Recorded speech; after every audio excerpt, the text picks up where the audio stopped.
All right, let's make sure everything is working and things are in good order. All right.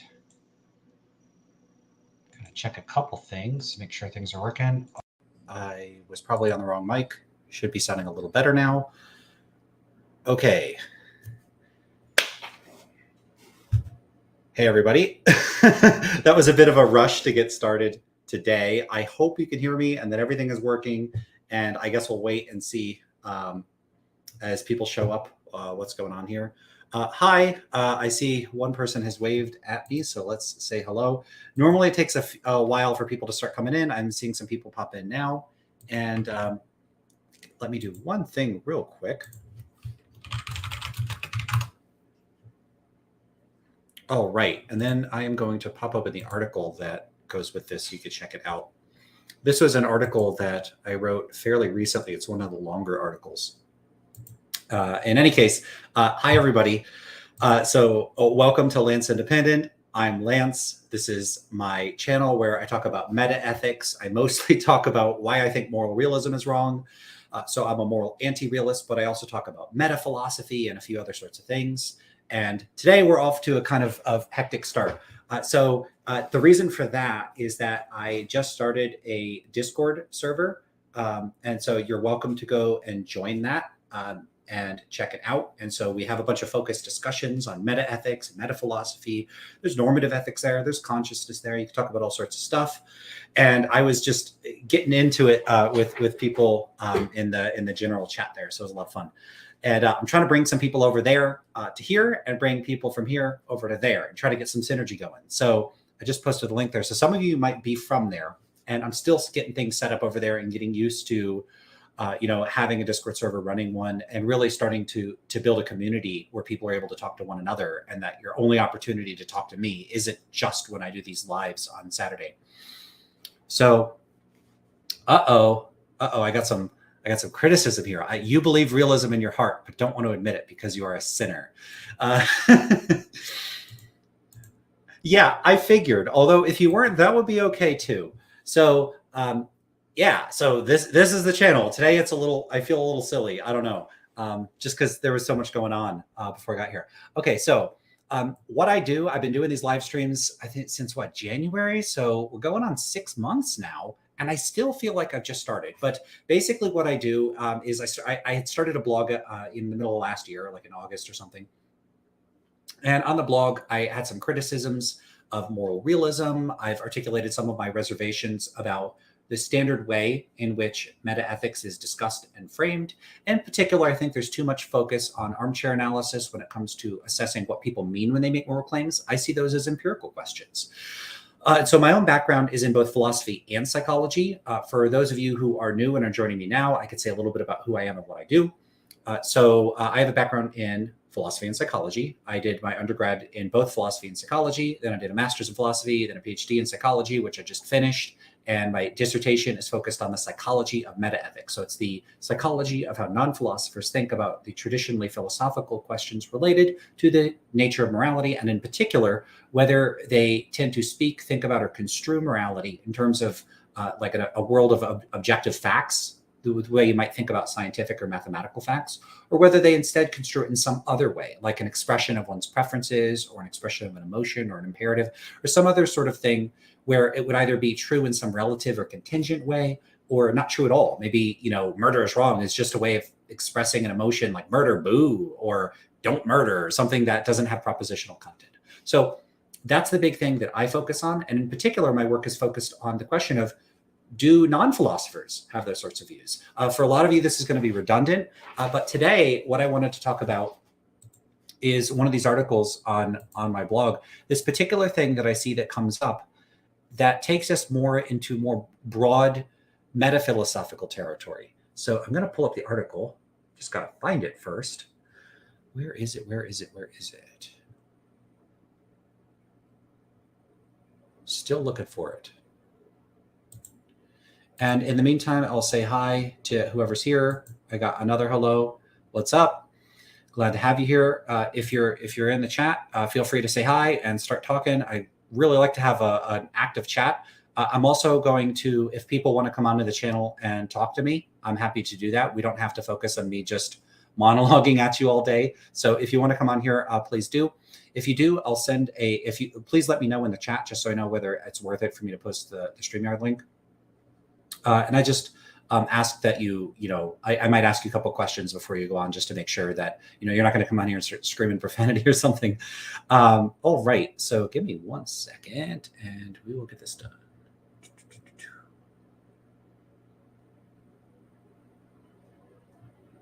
Trying to find the particular thing that I was talking about.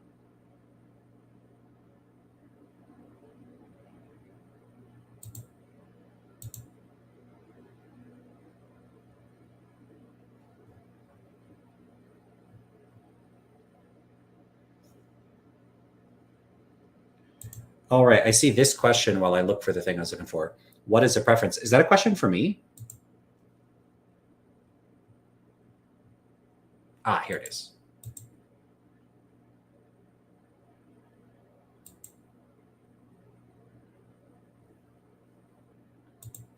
All right, I got it. So I will post that in the chat. And I will pin that. Yeah, preference is actually kind of a hard term to characterize. It's not a term I typically characterize, and it's one of those terms that's a little closer to not really being readily decomposable into other sorts of terms. But I think roughly a preference, I would say, is a psychological attitude or disposition where one favors some things over some other things. You can express a preference as a belief, but there's probably a number of ways to cash it out psychologically. And so I don't know that it really preference forms any, it has some precise use. One could operationalize it or offer a precise use in some context, but there's probably a variety of ways to use it.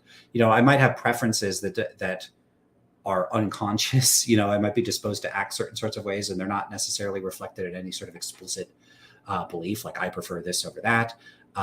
So you could say it's a sort of disposition to act so as to favor some actions and outcomes over others, something like that, maybe. All right. So the thing I wanted to talk about today is, this issue that I often see in discussions that is quite common with the way a lot of philosophers frame their positions. And I call this the use of deceptive modifiers. So the issue here is that people will sometimes say this sort of thing.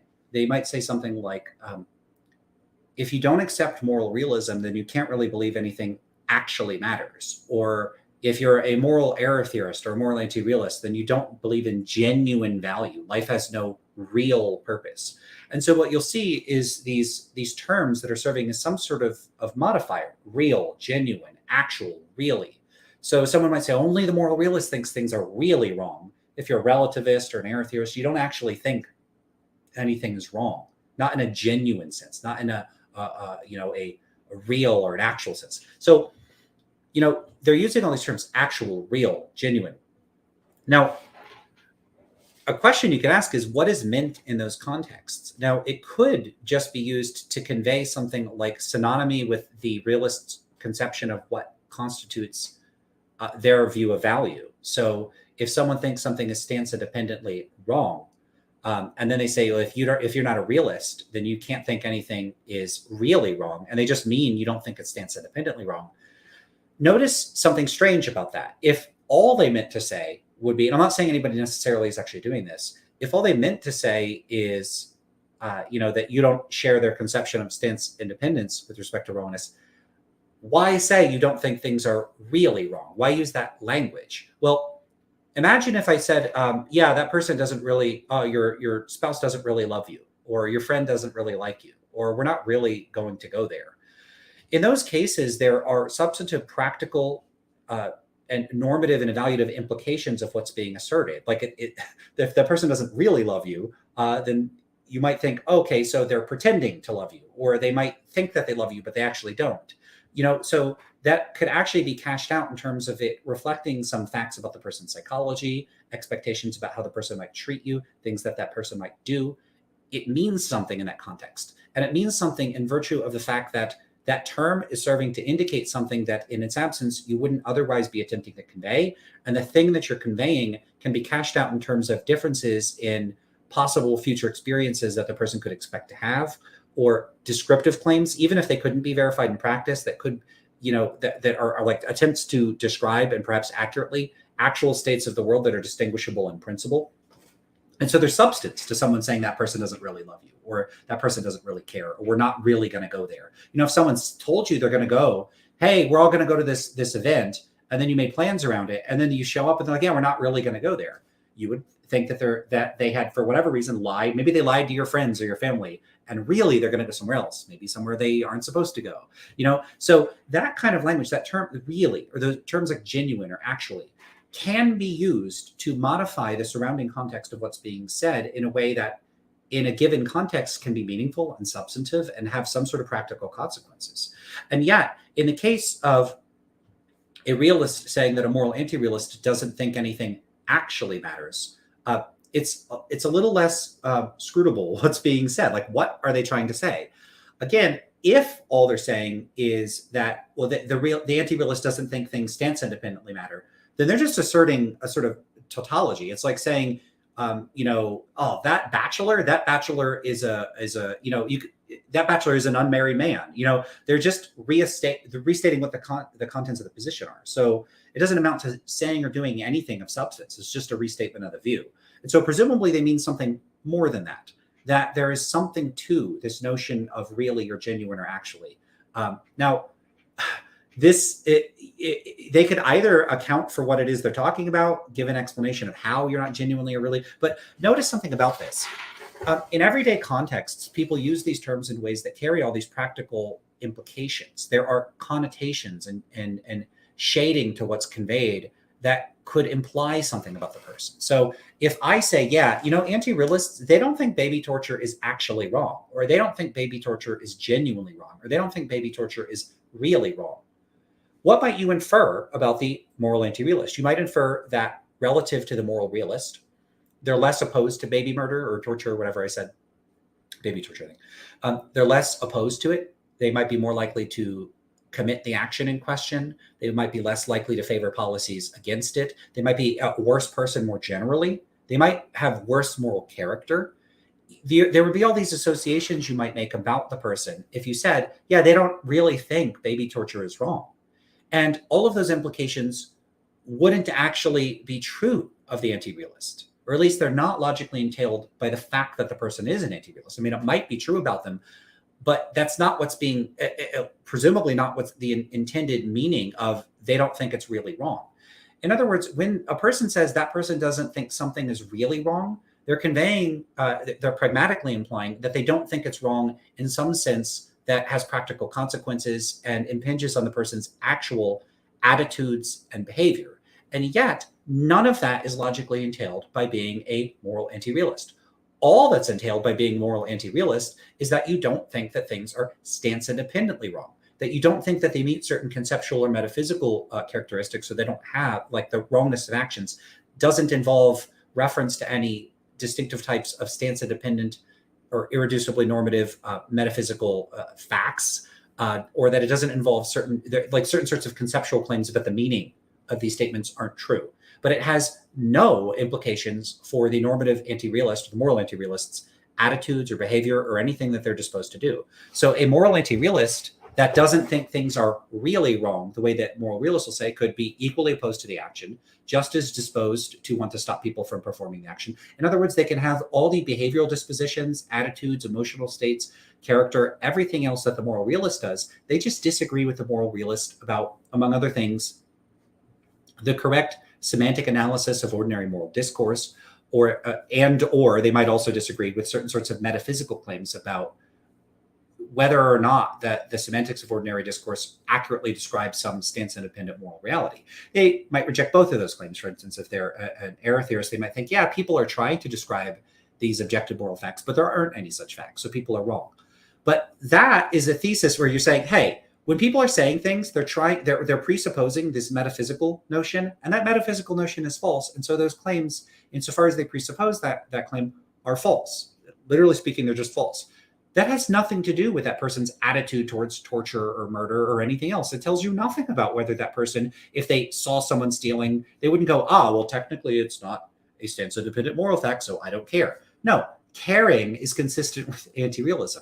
And yet, when people say things like they don't think things are really wrong, or they're actually wrong, or they're genuinely wrong, that at least could plausibly be interpreted in ordinary contexts to imply all these things that aren't really carried over. Now, one would think that philosophers would be aware of this, and that they would be aware that there is a difference between a proprietary technical usage for specific types of terms. So when a philosopher is saying, hey, the moral anti-realist doesn't think baby torture is quote unquote really wrong. By really, they mean this highly theory-laden conception of what they take that to mean. That is it intended to be the ordinary meaning and to carry the ordinary pragmatic associations? If not, then they're at risk of saying things that are misleading and in effect imply that the moral anti-realist is an awful person, like a terrible, terrible person. And if that's not the intention, then they're speaking in a way that is unclear, imprecise, ambiguous, and prone to misinterpretation. And insofar as they're aware of that fact, one would think that we could agree that there's some degree of moral culpability for implying that one's academic colleagues are evil maniacs that might be out torturing babies. One would think that you should be careful before implying that that might be true if that's not your intent. So if they are implying it's the case, then these claims are wrong. They're just incorrect. If they're not implying that's the case, well, then they are being, to a certain degree, negligent with the way that they're using language, and that's morally wrong. And so I think there's something very wrong with this type of language. Whether it's intentional or not, it has a very strong rhetorical overtone that has been employed over and over and over, not only outside of academic contexts, but within academic contexts by professional moral philosophers to imply that there's something malicious and nasty and unpleasant and unwholesome about moral anti-realists like myself. And I'm not a big fan of this. I am totally fine with people presenting arguments that I'm incorrect, but when there is a perpetual and persistent vacillation between using certain sorts of terms that have analogs, versions of those terms are employed in everyday, ordinary discourse. People use terms like genuine and really and actually all the time in everyday contexts. And those terms in various contexts of usage imply various things about what is being communicated. And in the context of saying, hey, that person over there, they don't really think baby torture is wrong. They don't actually think anything is right or is good or bad. That could plausibly be taken by non-philosophers and even philosophers to imply things that it presumably is not meant by the technical use of the term that the philosopher is employing. You could imagine an absurd case of this where I say, I am going to take the word actually to mean something like really awful, like sorry, I should say you should use some sort of technical term that already has some sort of usage, like evil. And then I by evil I mean anybody that believes that moral facts are stance independently true. And so technically, but if that's what I mean by evil, then moral realists are evil. And I could go around saying they're all evil. They're all evil. And if I went around saying that in most ordinary contexts, like I'm like, hey, yeah, those philosophers over there, the ones that disagree with me, they're evil. People would take that to mean more than merely that. They don't think that moral facts are stance dependent, or that they at least reject some sort of realist conception of them. And so when you're using terms that people could be plausibly expected to already associate with certain character judgments, attitudes, behavior, dispositions, that sort of thing, and you basically take that term and you go, okay, I know that term has all these associations in everyday discourse. Never mind all those. By this term, I just mean some sort of technical thing. This technical thing like not stance independent or stance dependent or something like that. And then that's all I mean by evil. All I mean by evil is not stance dependent. And so when I say they're evil, all I'm saying is they don't think morality is stance dependent. Okay, but if you think that, then why not just say that? Why not use the technical language? Why borrow the force of the ambiguity between the everyday usages of the term that carry these pragmatic associations and the technical usage by using the same word in both cases. Come up with new language. If you want to say that moral anti-realists don't think that things are morally right or wrong in the way that realists do, whatever that happens to be, great. But why co-opt everyday language that carries all these associations and use that in these technical contexts? There's something strange about that. And it has, again, whether it's intended or not, because I don't think that everybody that makes these sorts of claims are deliberately making them in order to give the false and misleading impression that anti-realists are evil scumbags. But I think it has that effect. And I've been treated as though I might be an evil scumbag simply because I don't accept what I take to be inscrutable and probably meaningless things that are articulated in these highly insular, far removed, distal academic fields that I think have very little to do with the real world and probably don't make much sense or have any practical consequences. And furthermore, I don't think these claims are true. I'm not even sure they amount to the sort of thing that could be evaluated as true. And yet there's this constant slide between these obscure technical attributions to the meaning of the terminology that philosophers are using in these academic contexts and the meaning in these more sort of a local and parochial everyday contexts. A lot of times philosophers will even give the impression that they take themselves to be giving an account of the ordinary meaning of these terms. I find that to be equally strange, if not more strange, because I would take that to be an empirical question. And yet then they'll say these are not empirical questions. So there's a lot of stuff that's strange going on. All right, so let me have a look at some of the comments, and then I will get into the blog post. I think this is a day where it would be fun to actually read it. All right. So this is another joke. So this is Joe Schmid, more truth suppression. So this is Majesty of Reason, also Joe. So you should go check out Joe's channel, Majesty of Reason. There was a recent video that was uploaded on like basically giving a rundown of how to debate well philosophically. And I got through the first few minutes of it and then I got distracted and did something else. It was awesome. So you should go check that channel out. It's better than my channel. So check it out and go subscribe to that channel where the truth will not be suppressed. Here I am suppressing it. All right, let's look at some other comments. I often wonder what, quote, real, ultimate, and actual really add to the next word. So here's what I think. I think that these terms don't add anything substantive. What I think they are is that they are functionally serving for the anti-realist as a type of normative evaluation. In other words, and I don't want to psychologize moral, sorry, did I say anti-realist? Moral realists. So when moral realists or normative realists more generally say that an anti-realist doesn't think things are really wrong or ultimately wrong or actually wrong, I think they're roughly, in many cases, at least this is what I take the language to imply. And again, they don't have to endorse this characterization. I could be mistaken. But to me, these look like evaluative claims, like your characterization of rightness or wrongness as an anti-realist. It's not like a good one. It's not one I would want to endorse. It's not one I don't like it. It's bad. So these strike me as evaluative claims that are kind of like saying that, you know, it's like if you were saying a movie sucks. It's kind of like saying, yeah, the anti-realist view sucks. It's not a good one. I don't like it. That's all I think these really amount to, that they're effectively negative evaluations of the contrary view and an implied positive evaluation of one's own view. It's a type of approval and disapproval. That's how I think these are functioning in practice. I don't think that they have any sophisticated philosophical content to them. And if someone thinks they do, they're welcome to present a case that only moral realists think things are ultimately wrong or actually wrong. And you know, they would have to give an account that either shows that that's not trivial and it's not merely some sort of like, I don't like your view of things, that it's actually adding something to these claims that's philosophically substantive and does more than just express their disapproval or synonymously restate what their position is. But I think in practice, that's all they're doing, restating the position. And so they're just stating a tautology. But again, sort of, that's all I think you could extract from it if you're trying to extract anything of substance.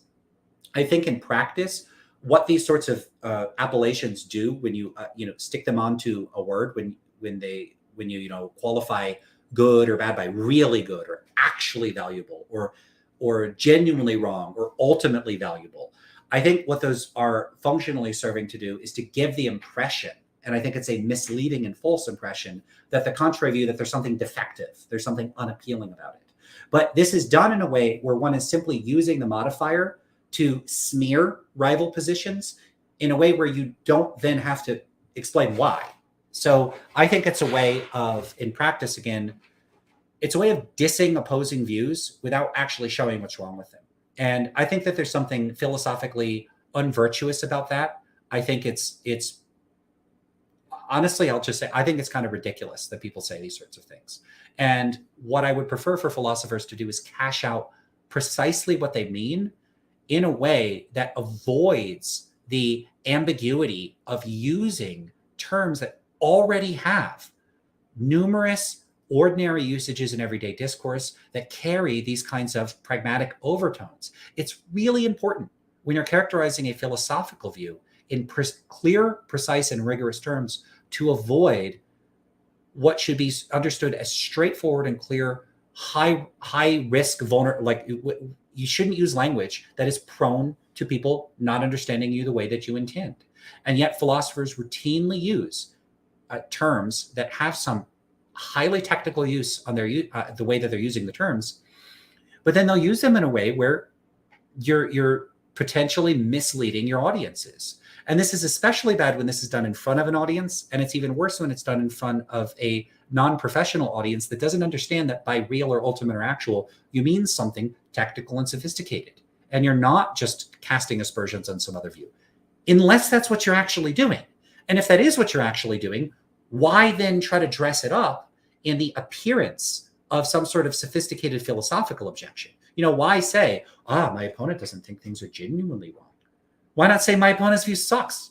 Why not say that if that's what you mean? So if that's what you mean, say it. If that's not what you mean, this isn't the way to articulate what you mean, because that's what it sounds like. In other words, what if we change this out and philosophers went around saying anti-realism sucks? It sucks. And then you go, what? So you're just dissing?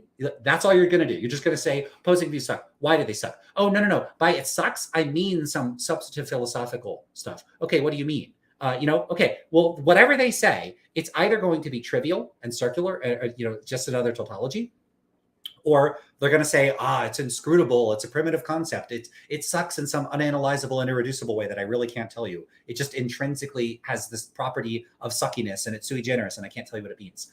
That's not very helpful. Or they will actually give you a good explanation. They'll say, look, when I say it sucks, what I mean is it's incorrect. There's good reasons to think it's incorrect. And here are those good reasons. And then they proceed to provide you with them. If that's what they think, why say that it sucks? Why not just say that then? So there is this sort of constant rhetorical bait and switch. This is the embodiment of the kinds of things that people pick out when they talk about Mott and Bailey. This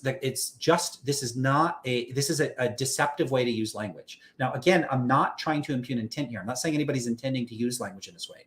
What I do think is that people fall into the habit of using language that's ambiguous. I think that when they use that ambiguous language, that it's often not obvious to people that, like, let's say, you could describe a sort of hypothetical scenario. Let's say I went around, I'm a committed moral realist, and I go around and I make all these arguments, and I make the standard moves realists make, anti-realists make the moves they make.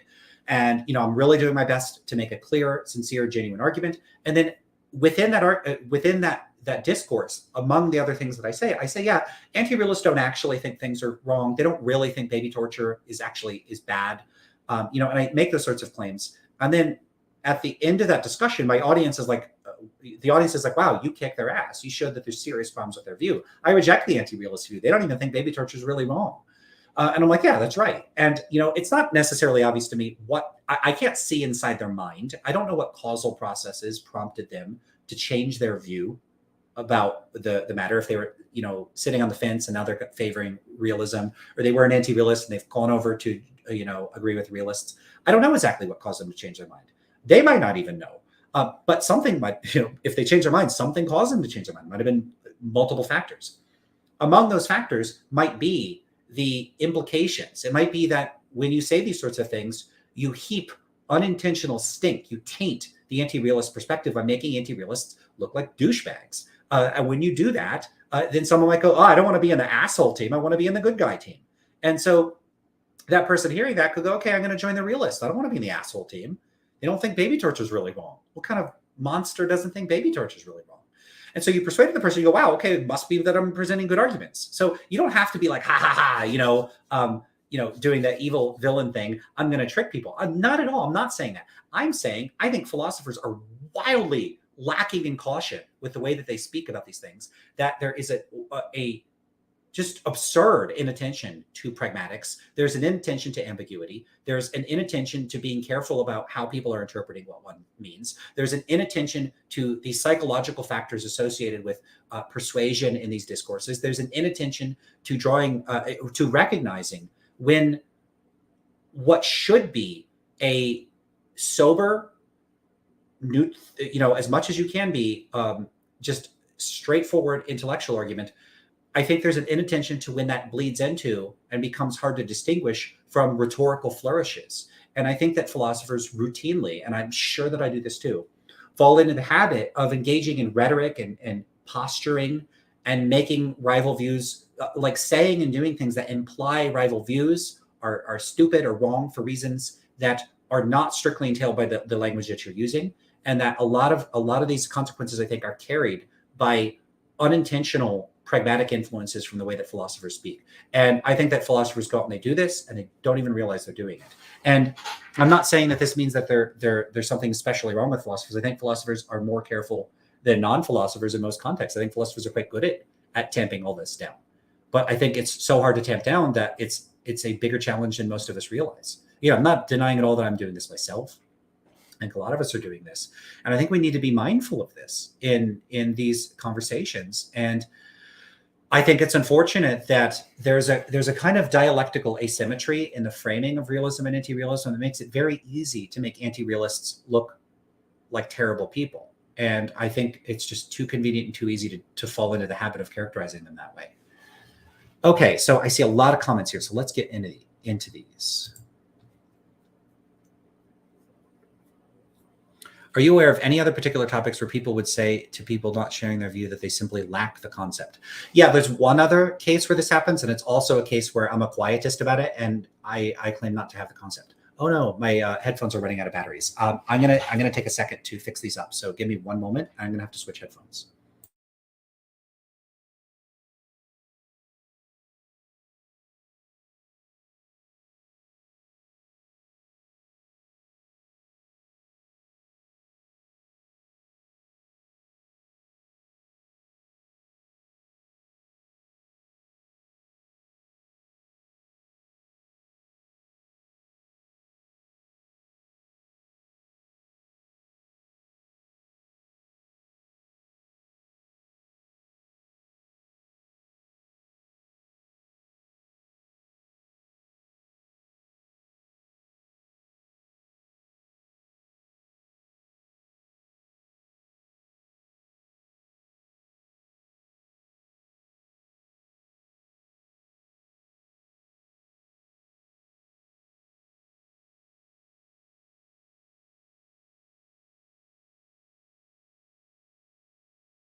All right, can you all hear me? As long as my mic is working, then I'll try to get the new headphones working, but it might take a second. I don't think I have them set up for Bluetooth on the computer. So let me get confirmation that you can hear me okay.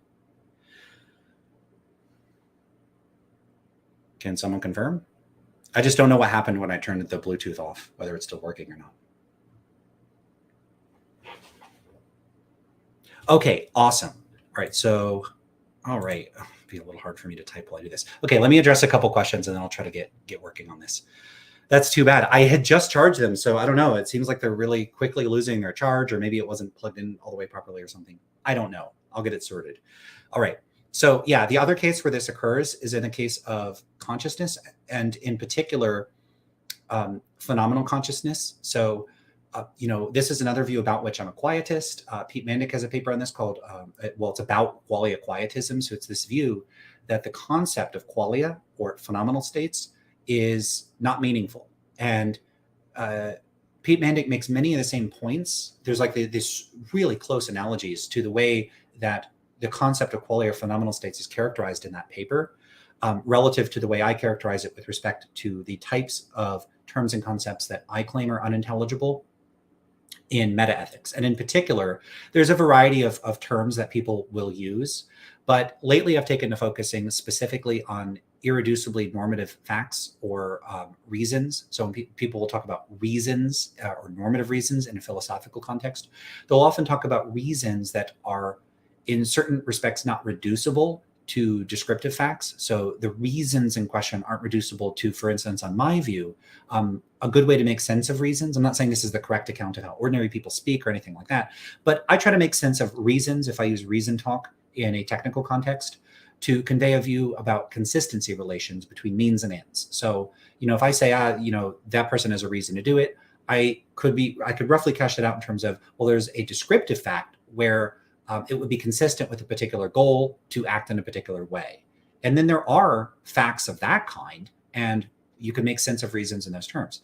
But a lot of philosophers seem to be using this notion of reasons where the reasons can't be cashed out in those terms. You just have reasons. And these reasons for realists are not about your desires or goals or values or facts. They're not reducible to them. They're not constituted by them. They're not made true by them. There are reasons you have to do things that have nothing to do with what you want, what your goals are, what your values are, what your standards are, what the goals of your society are, what the goals are of any ideology or belief system that you endorse, anything. No, there are just our facts about what you should do, or what you ought to do, or what you have reason to do, or what you shouldn't do, or what would be good or bad for you to do.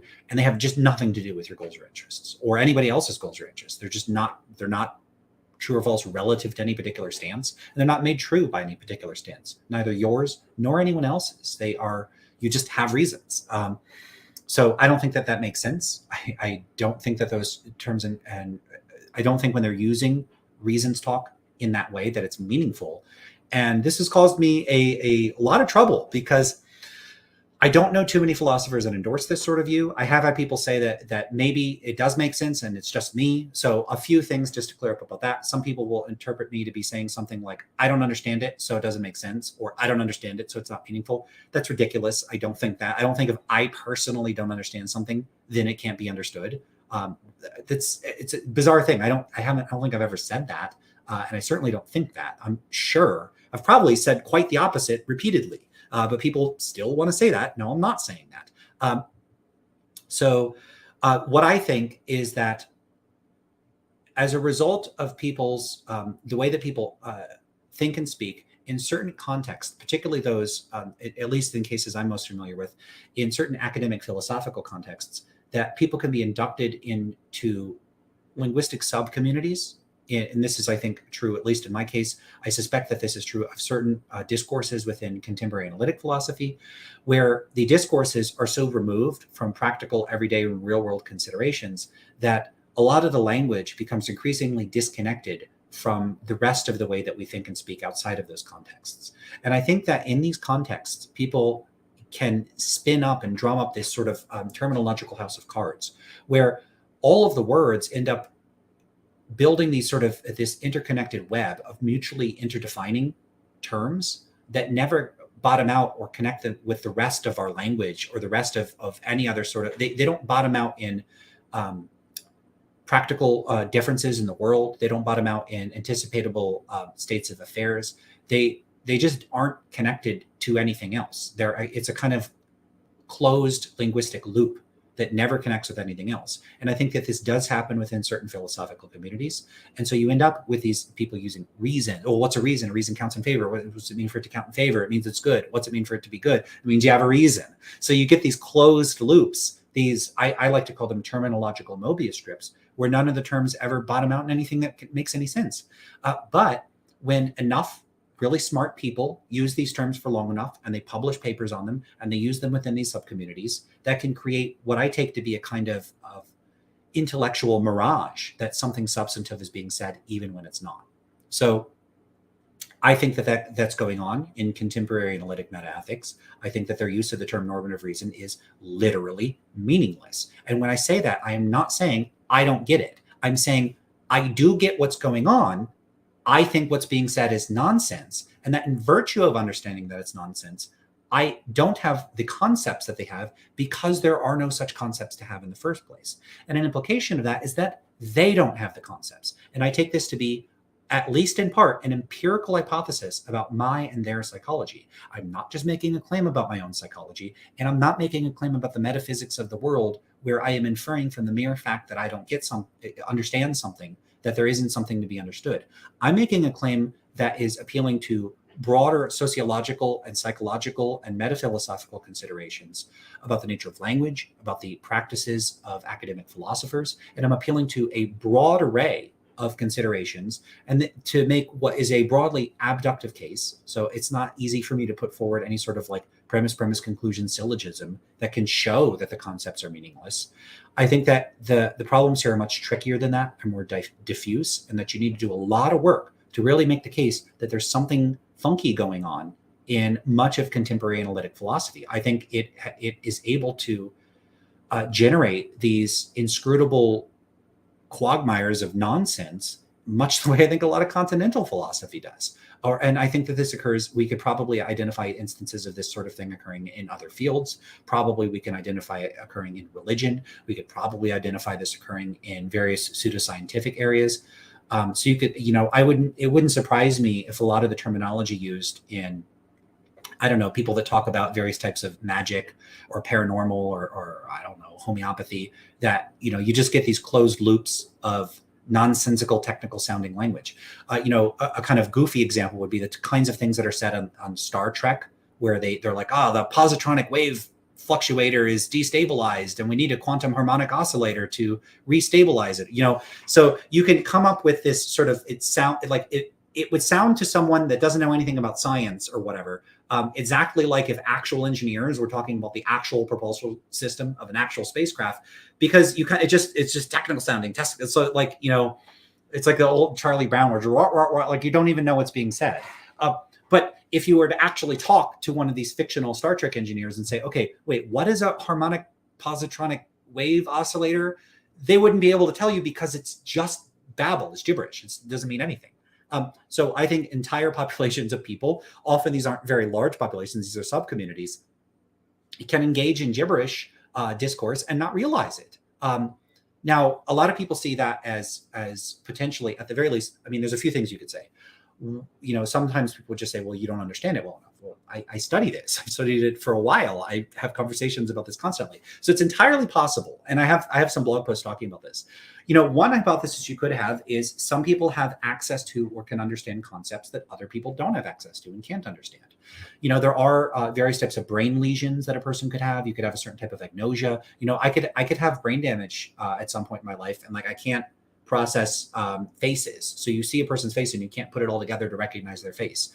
So there's all sorts of things that can happen to people that can prevent them from processing and interpreting certain types of information as a result of some type of cognitive differences between them and other people.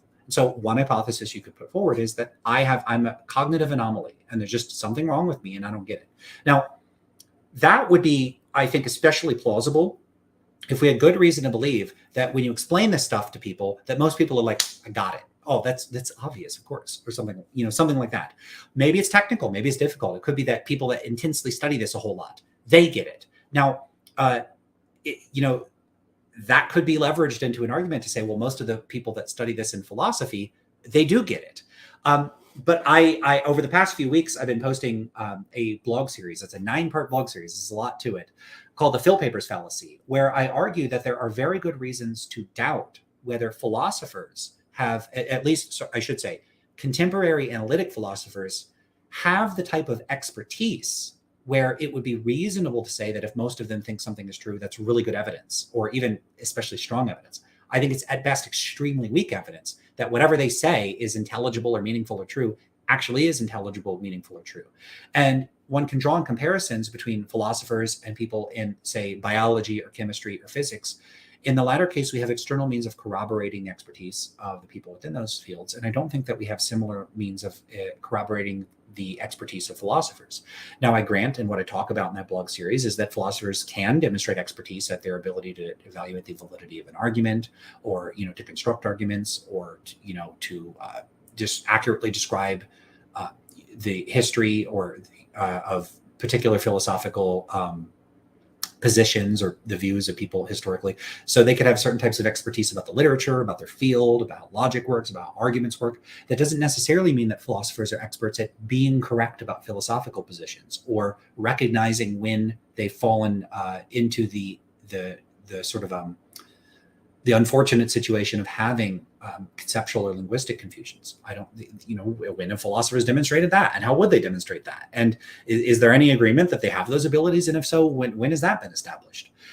So I just don't think that philosophy is in the same academic state as physics or biology or chemistry, where philosophers can readily just say, yeah, we know what we're doing here. So I think it's a lot less, it's more inscrutable. It's a lot less clear that philosophers have the relevant kind of expertise to make those sorts of claims.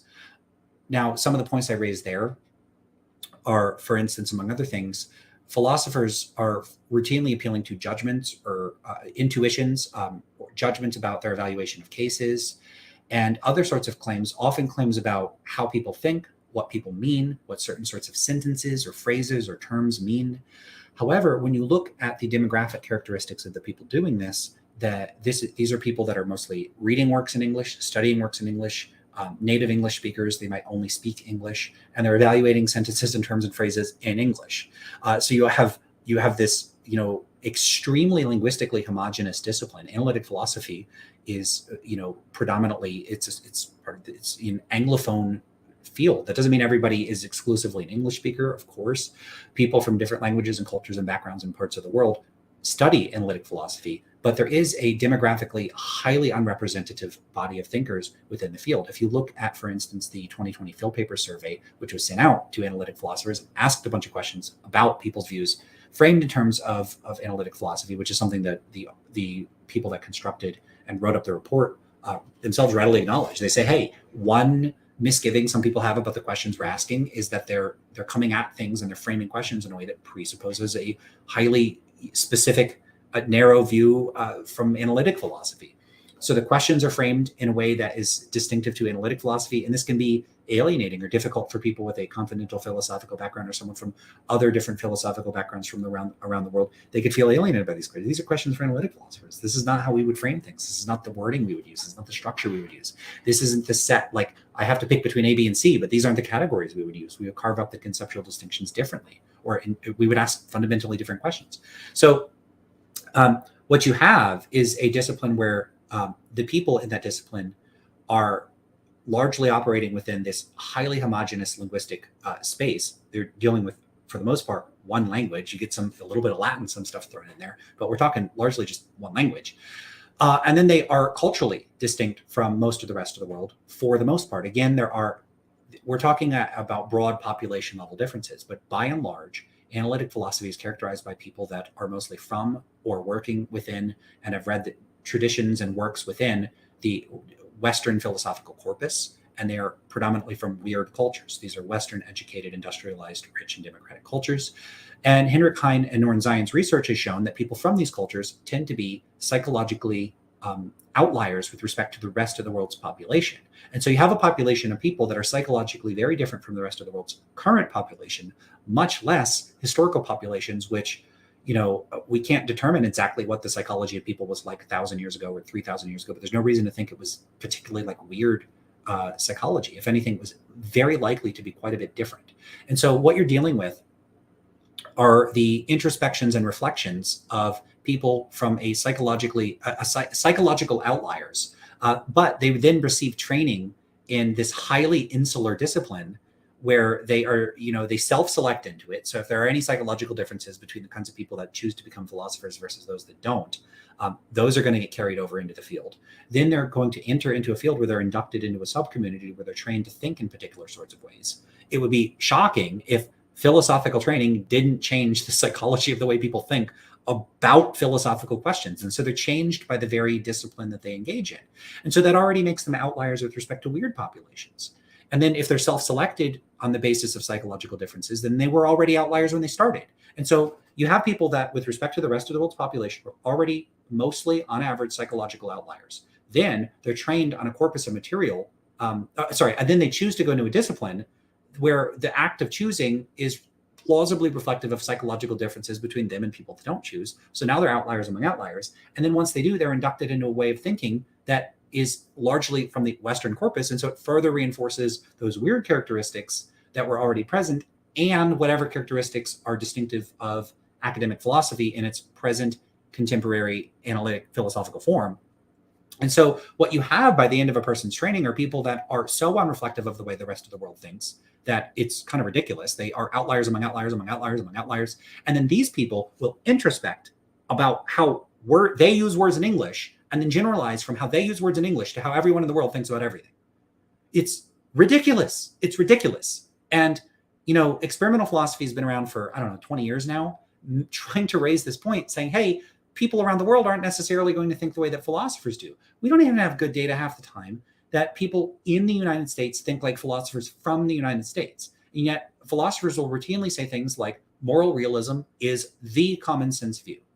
The common sense view. I mean, this is like saying French fries are the standard meal. Rice is the standard meal. Bread is the basic meal. That's the common meal. Bread is the common meal? Really, everywhere, even when they didn't have bread. I mean, there's just something outrageously, transparently, and obviously. I mean, philosophers love what's obvious. There's something obviously absurdly parochial about the way that analytic philosophers think about things. And yet they feel perfectly comfortable extrapolating from the way they think to the way everybody in the world thinks. It's ridiculous. It's just really, really bad psychology. And what they might just say, but it's not empirical. This isn't psychology. Yeah, how people think is a psychological question. What people mean when they make claims is an empirical question. So, and the facts about what particular people are doing in particular languages when they make particular sorts of claims are empirical questions. They're at least not questions you're entitled to presume you know the answer to by how you evaluate English sentences. And what's worse than that is that philosophers are evaluating English sentences. They're not even evaluating like transcripts of things ordinary people say. So they're trying to make claims about the meaning of ordinary claims, ordinary sentences, but they're not actually evaluating any ordinary sentences. They're not getting transcripts. They're not doing interviews. They're not doing cultural anthropology of Americans. They're thinking about how they use the sentences outside of any particular context. Well, it's already presupposing that sentences mean something outside of a context and that you can figure out what that meaning is by thinking about it. How would you know? How would you know? And have they confirmed that they know, even like whether or not this method could tell you about what ordinary people think in actual contexts is itself an empirical question. And so what can you do? Say it's not an empirical question. Okay, so if that's the case, I don't know what it's a question about. Okay, that was a lot. Consciousness is another example of this. Yeah, so it's vague and deceptive language. I think people should, so I call these in the blog post that this is associated with deceptive modifiers. And I think when people use this kind of language that people should stop and get into a meta discussion about the language itself, because the language is misleading. And I don't think that conversation should proceed when people are using misleading language in philosophical conversations. People should not be using language that inadvertently implies that the people that disagree with them are idiots or assholes. They shouldn't do that. And philosophers, they really got to stop doing this. And I think that I don't understand why there isn't sufficient appreciation of this. A big thing that I push is this thing I call normative entanglement. So I'll give a quick rundown of that. So normative entanglement occurs like this. And this is a perfect example of this type of deceptive modifier language. So a moral realist could ask a moral anti-realist, hey, do you think torturing babies is objectively wrong? If you're a moral anti-realist, what are you going to do? Say, yes? Well, then you're not a moral anti-realist anymore, unless you're lying, because moral anti-realism just is the view that nothing is objectively wrong. So you can't say yes. And this looks like a straightforward question, a yes or no question. So, hey, your answer is no, right? So you can imagine this conversation. Imagine you are I don't know, you're running for class president, and your opponent says, hey, I heard you're a moral anti-realist. And you're like, yeah, I am.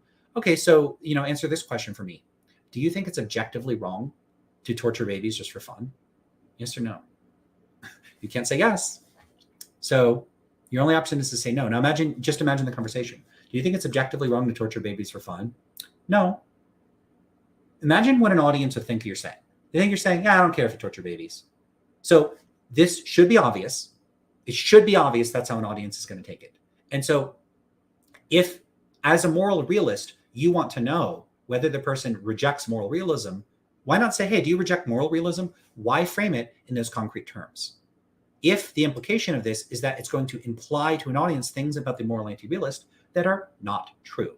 So I call this normative entanglement because it gives the false and misleading impression that the moral anti-realist is suggesting that they care less about baby torture than you do, and that they don't have the normative moral standard that it's wrong. So a moral anti-realist could say, well, I do think baby torture is wrong. I just don't think it's objectively wrong. But the person could say, oh, whoa, okay, so you're not going to give a straight answer to the question. Look, I asked a clear yes or no question. So yes or no, please.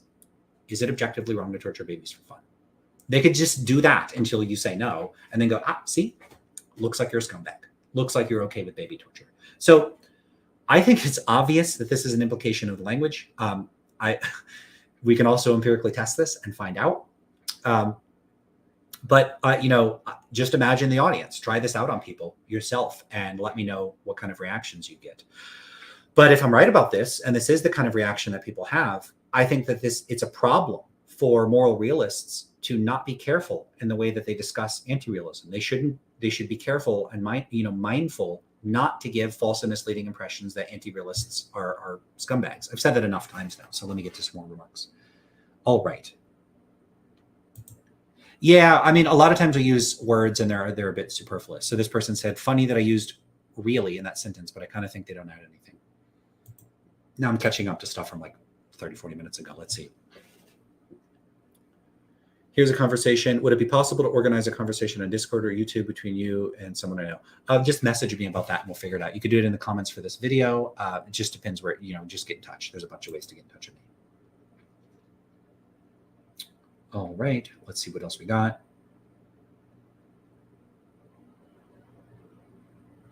All right, I see another comment here.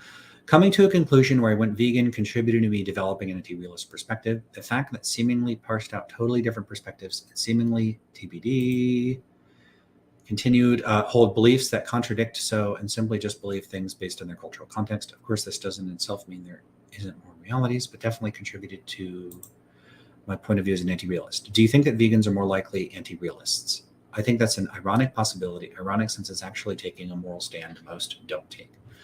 Yeah, that's an interesting question. So I don't know enough to really speculate meaningfully here. Do I think vegans are more likely to be anti-realists? More likely relative to what population? So my view is that non-philosophers, for the most part, are neither realists nor anti-realists. I don't think that this distinction figures into the way that most people speak or think. So if it's compared to people in general, I don't know how to answer that. If it's compared to philosophers, it wouldn't surprise me if vegans actually are at a disproportionately high rate to be anti-realists. As far as why that might be, I am not sure. Maybe that's something I'll have to think about and come back to at some point. So this is from a while ago. Did my connection die? No, my headphones died. Maybe if they've charged enough, I could just put them back on and I don't have to use these ones. Here's an interesting observation. Another problem with philosophers using emotional language, such as really matters, is that it affects their ability to make impartial judgments. It might do that. That seems plausible to me. This is also an empirical question, and we would, ideally test it out to find out.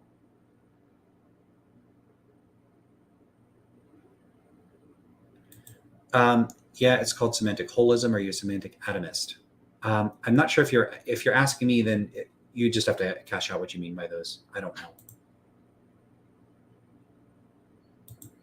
Metaphilosophy sounds cool, but it is the most meaningless term. I know Williamson, I think, isn't a big fan of it. Sometimes people say the philosophy of philosophy. I just think that's too long, and I like the term meta. So I don't think it's meaningless. Metaphilosophy, I think, studies the nature of philosophy, how it functions, how it works, what its methods are. I don't see it as meaningless. Yeah, so I do use unintelligible and meaningless interchangeably. I don't really have precise and technical articulations of these views. It would be nice if I did, but I don't. So, that's something someone could criticize me for. I think there's more to develop here. I don't think every view right out of the gate needs to be fully fleshed out and sophisticated to be on track towards a more correct view. So, I think it's worth criticizing me for not having, really precise terminology here. But I don't think it means that the view I'm articulating is necessarily, ridiculous or wrong. Of course, it could be ridiculous or wrong just for other reasons.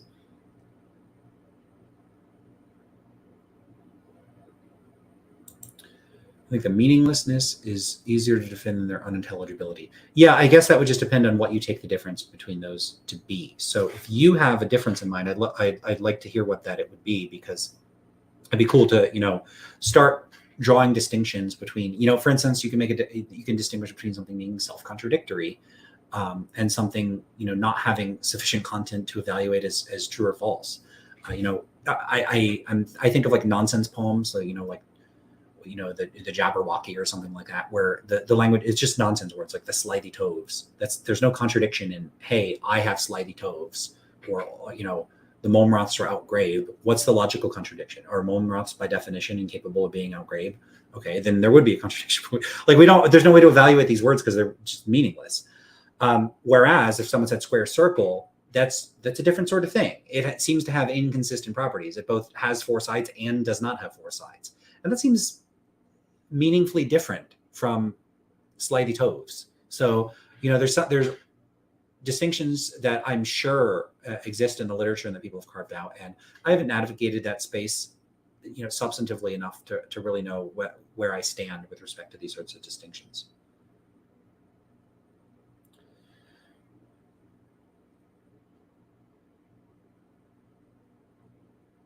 All right. Okay, so there's a few more comments, but I think they're largely developing on something about semantic. I want to hear more about what you mean by that. All right, so that gets us mostly to where I wanted to be. If you have more questions, or if there's something, I see a few more comments. If you wanted me to address something there, let me know and I'll do my best. It looks like it's following up on the holism, atomism thing. So yeah, if you could tell me more about that, then that would be great. All right.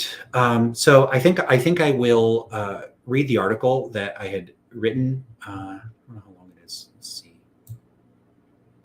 Yeah, it's not that long. So I'll read that and then I'll address any final questions and I'll close it out. So we'll try to wrap up in the next half hour or so. Okay. Well, I see one more comment, so let me try to address that first. Yeah, so this is an interesting type of claim that people make. So the best explanation for why you think non-naturalism is meaningless is that you lack the concept rather than an entire community of academics talking nonsense. So here's one point to make about this. I have seen people say things like, nobody thinks what I think. Philosophers all have the concept. This is not actually true. So there's a comment. In fact, let me just pull up the comments directly, and then I could show you what I'm talking about. Let me grab these comments.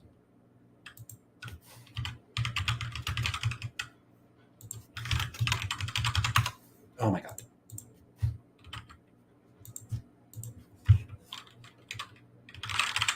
One second.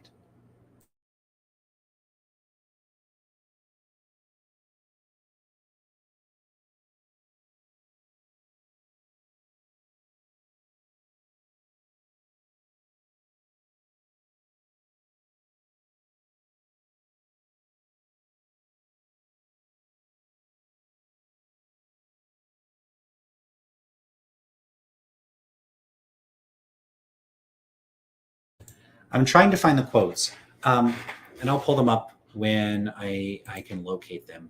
I should have these just ready to go when I talk to people. Ugh, I really want to find these. I think it would be more useful to just give you the quote. Nope, that's not it. Dang it. Okay, I'm going to keep looking for them. Give me 1 second.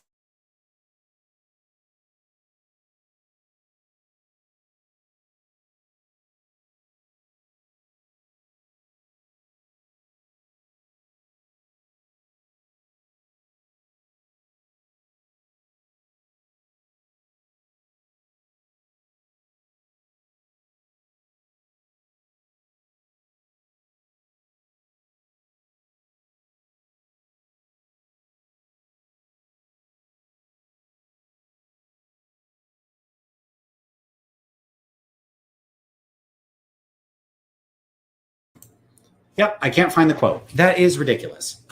So I'm going to have to dig it up. Oh, that is very frustrating. I do know it was on someone's blog, so I'm going to go pull that up. Wait 1 second. I say 1 second, and it's going to take me a while. I hate this. I hate the downtime. I'll try to address this other question while I do this. Is there such a thing as epistemology, psychology?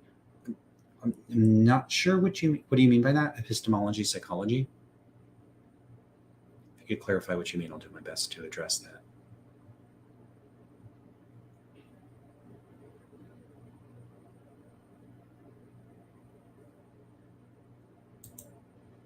All right, I found the quote finally. Here it is. All right. And this is a quote from Parfit in On What Matters. When Williams argues that there are no such reasons, his main claim is that externalists cannot explain what it could mean to say that we have some external reason. I admit that when I say that we have some reason, or that we should or ought to act in a certain way, what I mean cannot be helpfully explained in other terms. I could say that when some fact gives us a reason to act in some way, the fact counts in favor of this act.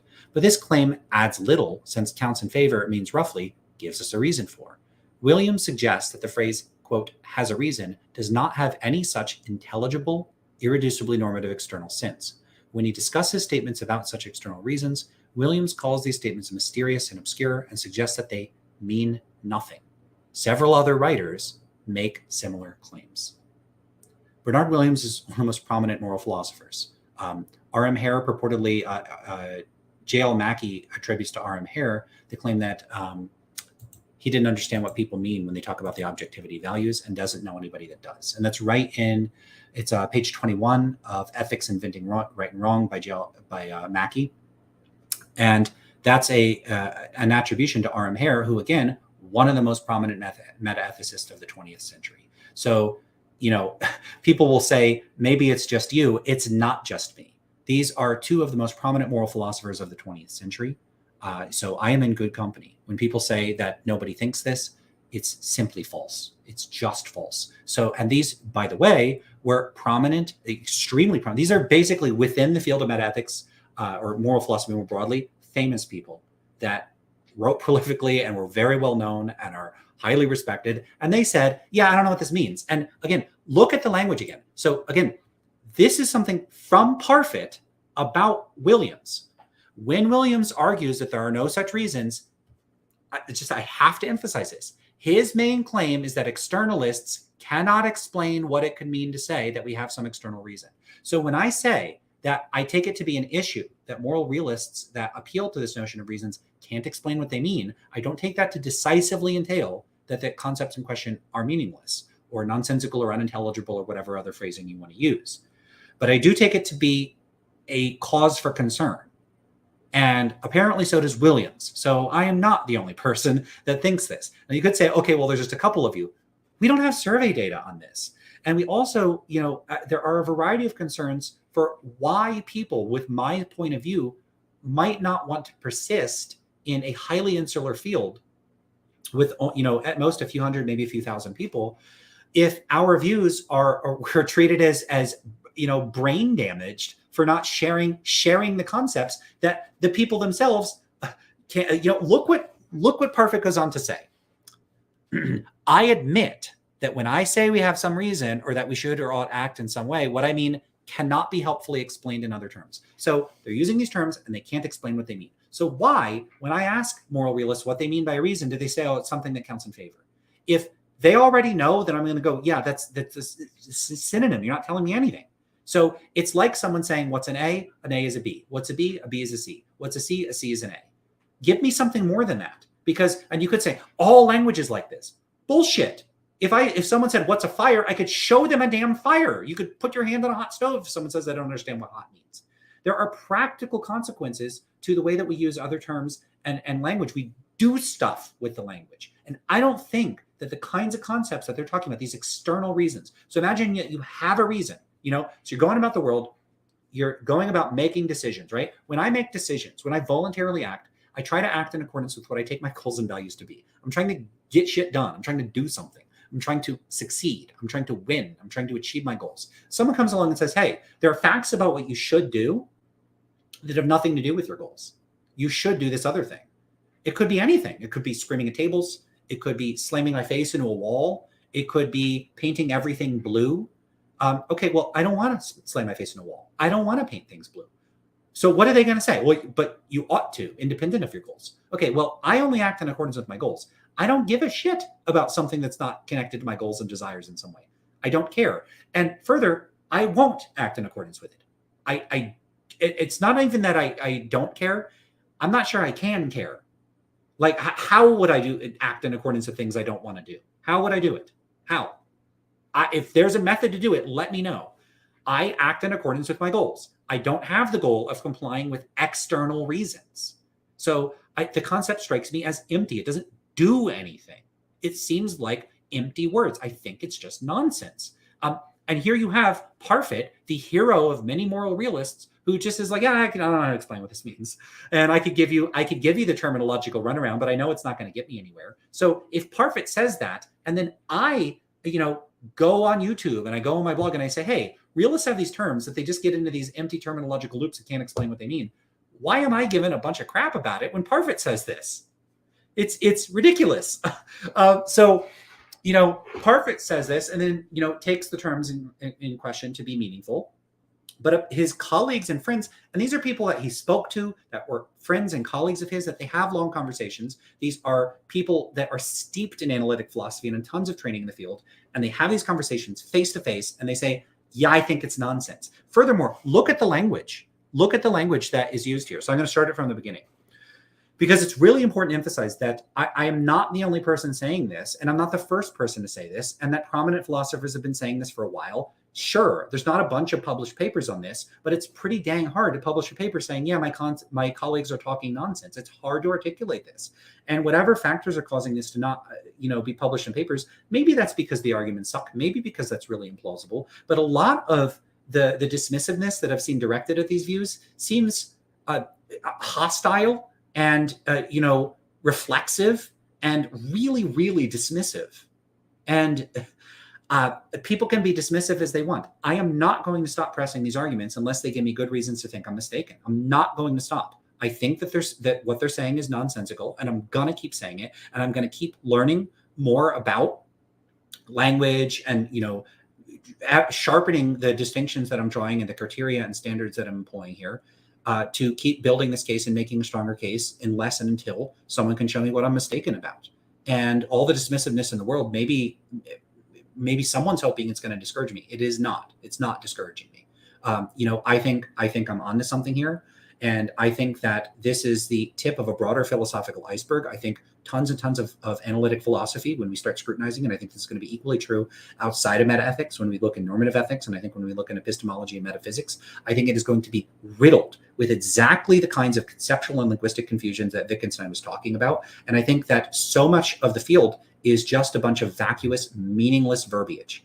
And, you could look at Horwich's, Wittgenstein's Metaphilosophy. I think that lays out a methodological course of analysis for identifying and diagnosing these instances of vacuous and meaningless discourse that's taking place in analytic philosophy.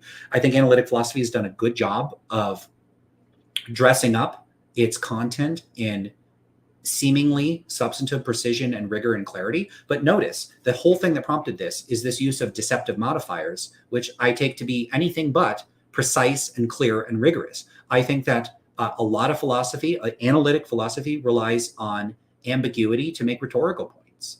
And there's nothing precise or clear about that. I think it's the opposite of that. I think it's obfuscatory. And I think that obfuscation hides behind, rather than the more obscurantist language that you see in continental philosophy, a sort of quasi-scientific and quasi-mathematical language in philosophy.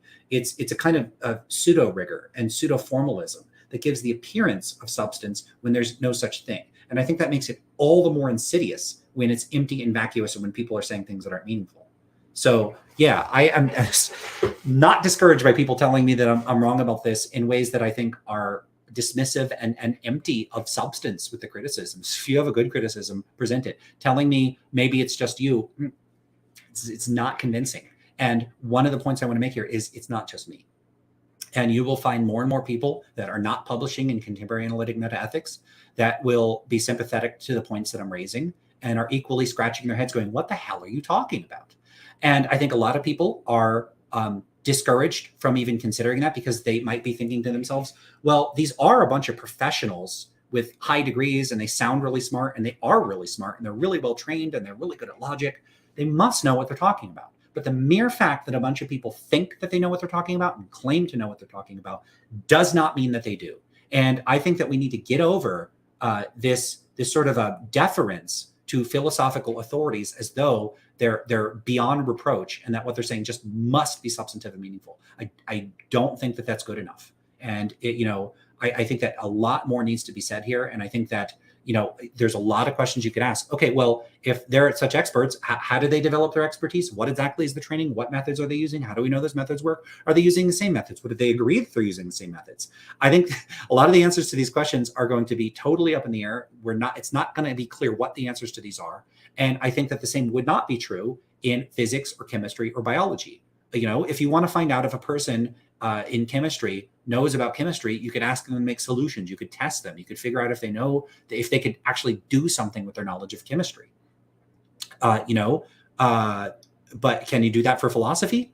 Can they do something? Can they demonstrate that they're correct about some abstract philosophical question? If so, how? How are they going to do it? So I think that there's questions here that are not being adequately addressed. All right, so let's look through some other remarks if there are any. Oh, there's a lot of them. Okay. So yeah, this is something that's partially addressed in that blog series that I mentioned, the Phil Papers Fallacy. So I would check that out. It's a whole lot of posts on this. I also do have a bunch of other posts on my blog. So if you're curious more about this question, I've written a lot about it and I've already said a lot. So if you want more, I'm happy to talk about this. This is one of my favorite questions because I think it's a lot of fun.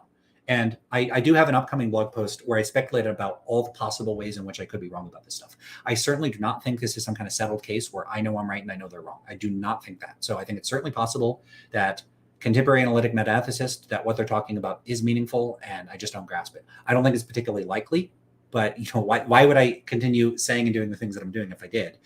I don't, but I certainly think it's like a non-negligible possibility that I think should be on the table. I don't think it's particularly likely, but it's there. All right. If you fixed philosophy, would the field of metaphysics remain? I'm not sure. I don't know. I think probably some things would remain. I don't see why not. Similar to moral psychology, but instead about epistemology.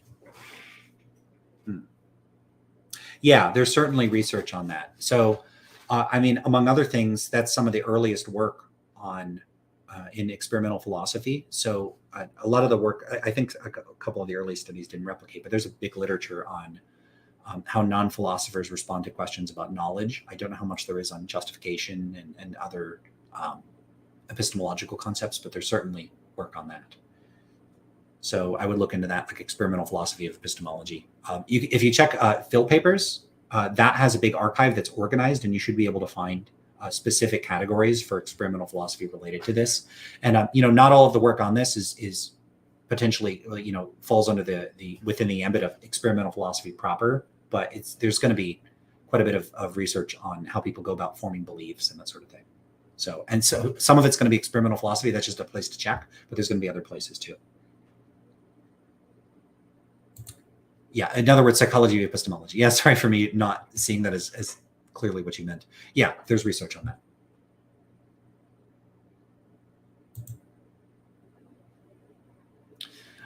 Here. Okay, so I think unintelligible invites the critique that you personally are defective and can't understand it. By meaningless, I mean something like trivial or non-action guiding. I think that might be right. So if I went around saying, I think this is unintelligible, people might be, might respond, well, I'm intelligibling it. Maybe it's unintelligible to you, but it makes sense to me. they could say, well, maybe you think it's meaningful, but I don't. But here, unintelligible, I think you might be right that might convey more about my epistemic status with respect to it, whereas meaningless is more like a property of it in a way that's not, it doesn't have that like stance quality, where it seems like it might be about me and not about it. Whereas meaningless, I think, makes it more clearly about it. You might be right about it. Maybe I really should, but that's a problem because I started calling this the unintelligibility thesis, so maybe I should call it the meaninglessness thesis. But that's a good suggestion. I think that might be right. It would also be cool to poll people on this and see what people think, how they would interpret these terms. But my initial reaction is to think that you're probably right about that distinction. I don't think it's like a substantive distinction about like the fundamental meaning of the terms. I think it's more about like the connotations and what they imply and how people interpret it. Maybe you just agree with that. All right. And I didn't get to reading the post, so I really should do that. And then I'm going to have to wrap up. All right.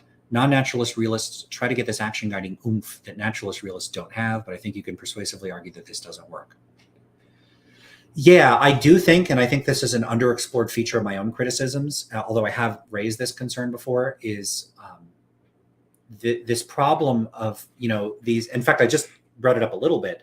If there were these stance-independent moral facts, I wouldn't care about them. I don't care about them. Now, someone could say, well, they're just the sort of thing that you do care about. Well, are they saying something empirical about my psychology in relation to them if I come to believe them?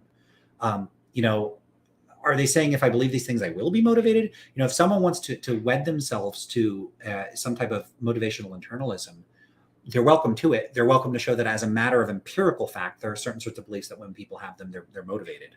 I don't think they're going to have much luck. If they want to say it's not empirical, but they're talking about human motivations, then what are they talking about? I think that philosophers really want to resist getting pinned down on the empirical stuff. And a lot of times I don't know if this is the motivation, but I think this is the consequence. If they did try to get clearer on the empirical stuff, the positions turn out to be wrong, or at least very difficult to empirically evaluate. And no one wants to make those sorts of claims. So I do think this motivational stuff is a serious problem. I act in accordance with my goals and desires, at least as far as I can tell. That's what it seems like I do. I don't know what it would mean for there to be facts or reasons that are not motivating. But they give me reasons, but they're not motivating. Of course, there's facts that aren't motivating. Someone could say there's exactly the X amount of stars in Alpha, in Andromeda. Okay, well, I don't care. I'm not going to do anything with that information. But if there's facts that are supposed to be like normative, they give you reasons. I think there is something weird about them not being motivated. That doesn't mean that I think that is the unintelligible part. I don't think that's unintelligible. I think there can be facts that are not motivating. So that's not a case where I think it's unintelligible. I just think it's a little strange for someone to say that something is irreducibly normative and it gives me reasons, and then I'm not motivated. There's something funny about that. I'm not saying that makes it wrong. But if there are these facts, I think my current model of human psychology is that I could go, okay, and then just not do them. And I think it's a serious problem for realism. So these facts strike me as like who cares? And I care if I care, and if I don't, I don't. Yeah, notice the kind of language that has to be used, though. So they'll say things like authority, where like the moral facts have authority over us. No, authority is like if like a ruler shows up and says, do this or I cut everyone's head off, that person has like some type of practical authority. That's practical authority. But this is authority in what it's like magic authority. Like what the hell kind of authority is this? I'm not obligated to reason or deliberate or act in accordance with some philosophical norms. Facts about how I reason and think and act are facts about my psychology. It may or may not conform to any particular philosophical norms. That's an empirical question. It's not like logic dictates my actions. I'm not a logic puppet. Or if I am, prove that I am. That's an empirical claim. So demonstrate it. I think philosophers are they want to skirt around all these empirical claims because if they had to, they would lose. They're just not going to be able to show this. So, yeah, I think that there's problems there. Okay, so now you said the psychology of knowledge. Yes, there's definitely research on this. I don't know if I could point to any, like this isn't my area, so I couldn't point to a specific paper. But let me see what happens if I go to Phil Papers. Let's see. 1 second, let me mute the mic so you don't just hear me clicking and clacking.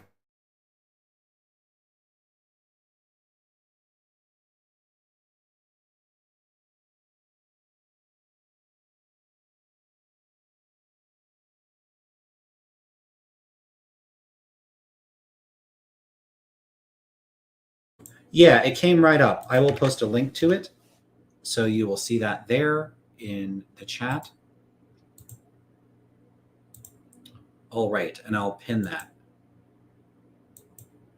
So check that out. That is a sort of organized and curated catalog of papers that at least that appear in the Phil Papers archive on experimental philosophy of epistemology, and you'll find plenty of stuff about knowledge in there. I'm sure you could find stuff in various branches of psychology that also address knowledge. So there's probably cognitive psychology, social psychology, there's probably some neuroscience stuff. So there's probably quite a bit of stuff that the people conducting it are not philosophers, and they wouldn't think of what they're doing as experimental philosophy, but it's still there. All right, so yeah, that's a cool question. I wish I could talk more about that. All right, I see some back and forth here.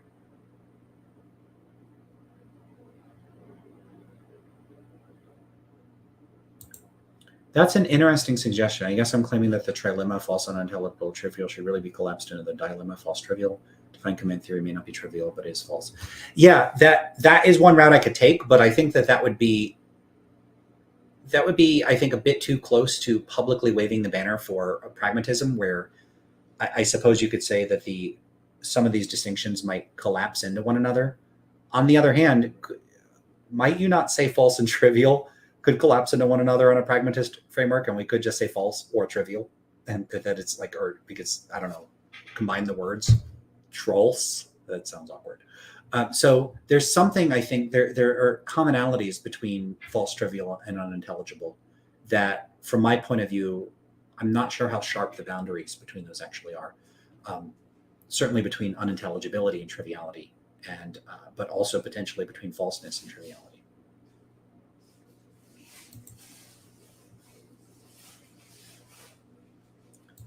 Yeah, so a lot of people will say that certain types of loops are fine, and that might be true. One concern I would have is, how do we tell when one of these terminological loops is fine and when it isn't? It's not like the people that I am raising these criticisms to could say, well, hold up. Lance is saying that there's these terminological Mobius strips and that we're not going anywhere, and it's just this verbal merry-go-round and it never bottoms out. But this happens in all these other areas. And look, here's how you tell when that's okay, and here's how you tell when it isn't. And look, ours clearly falls into when it's okay. I haven't seen anybody do that. So, I don't even know what the criteria are for when we can tell when a concept is meaningless or not. But I don't think that the people I'm criticizing have good or robust accounts. They're certainly not putting them forward in any forums where I'm seeing them. It doesn't mean they're not there. Maybe someone's published a paper I haven't seen. It's certainly possible. It's like super duper possible. I don't read most things, but I haven't seen it yet. So if someone knows about it, send it to me and I'll have a look. I'll do my best. So I can only go with what I know, and I'm not claiming to know everything in these sorts of cases. So yeah, maybe there are cases where these loops are fine, and this is one of them. One thing that concerns me though is people will say, well, I have the concept, as with this like supreme confidence. And one thing I'd wonder is, one, do they think that it's possible for people to be conceptually confused or caught up in linguistic problems in the way that Wittgenstein outlines, at least according to the characterization in which is Wittgenstein's Metaphilosophy? And if so, how in practice did we distinguish cases where, suppose you are part of two academic disciplines, and in one you use really complicated terminology and it's really specific and detailed, and it's got all these loopy qualities that are distinctive to the field, but it is meaningful. And then you're part of another discipline where it's like that, but the terms are not meaningful. It actually is meaningless in the sense that I think that these terms are meaningless. Okay, how would you tell the difference? How do you know? So in both cases, the phenomenology might be the same. You might introspect and think, well, I use the terms and they seem meaningful to me, so they must be meaningful. In both cases, there's a bunch of experts. They're all using the terms and they're publishing papers. So I've talked to the people in both areas. They both seem equally competent. They're both doing a bunch of stuff that makes a lot of sense to me. So how do you distinguish when your own terms are meaningless or not? I don't know that introspection and phenomenology is going to work. What would being confused but not realizing it seem like? You're not going to realize it. So it's not like I'm saying people are using these terms and they know, or they have the phenomenology of vacuousness or meaninglessness. I think it's possible for meaningless terminology to be used in ways that feels meaningful to the users. And that makes it incredibly difficult to recognize when this might be going on. Yeah, I'm not sure that I could. The problem here isn't simply the problem of circularity. That has never been my objection. So I'm not saying everything's circular.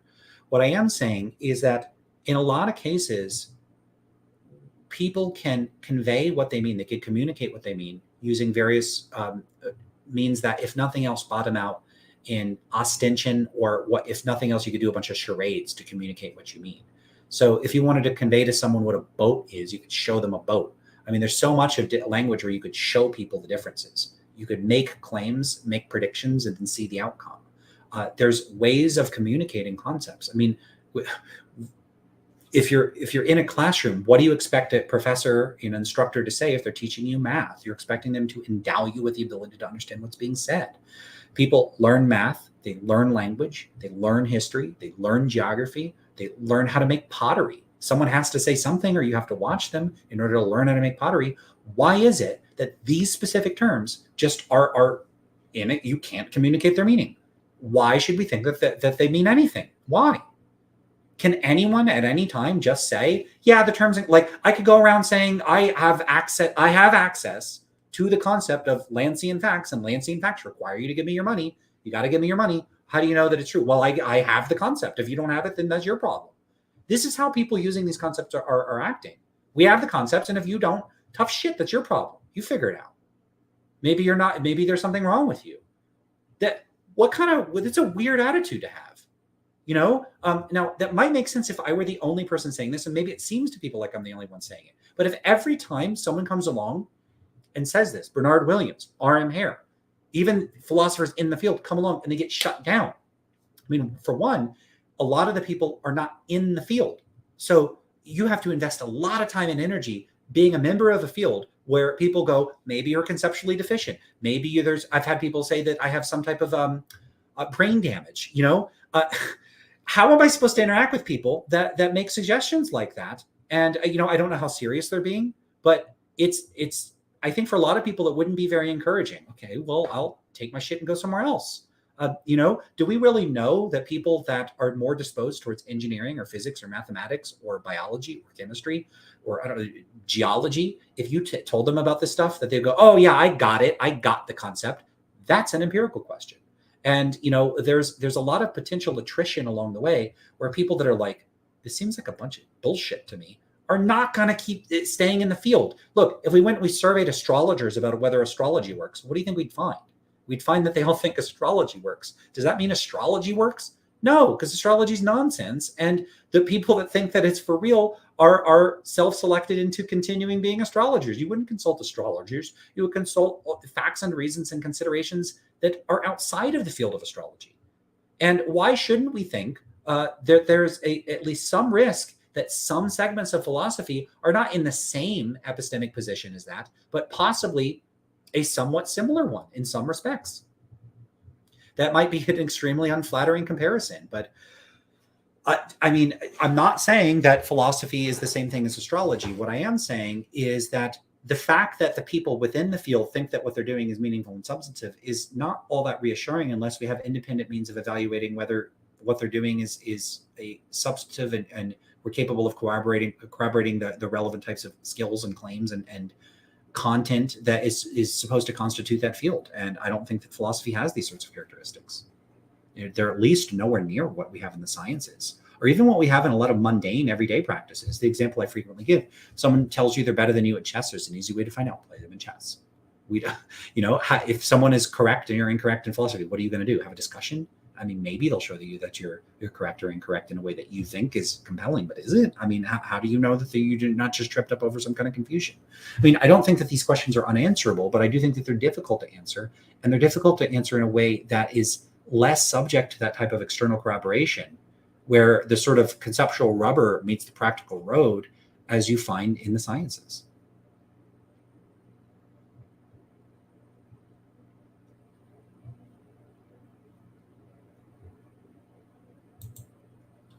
Every philosopher thinks they're ending philosophy, since Wittgenstein. Shaking my head.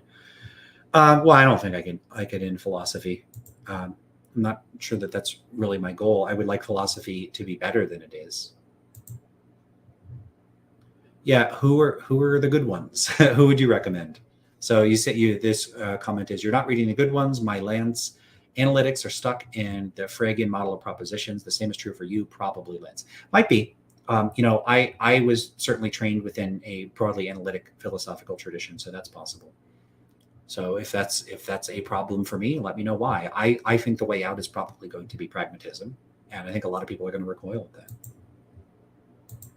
All right, we got another comment from Nora Belrose. I do share Lance's intuition that a non-natural moral fact with action guiding oomph is incoherent or unintelligible, but it seems better dialectically to argue for triviality, not unintelligibility. Yeah, traditionally, I say traditionally, I've been doing this for a few months, maybe a year or so. Typically, I've used triviality to refer to the naturalist accounts rather than the non-natural accounts. So this is certainly something. So I'm certainly open to reforming my way of framing and discussing this. So that's something that we should definitely talk about, because I think that I think you're raising some points here that could help me avoid some of the misunderstandings of my view. Look, it's one thing to say that I'm completely wrong and out to lunch on these sorts of things, but I at least want people to think that I'm completely wrong in a way that's accurately reflective of the view.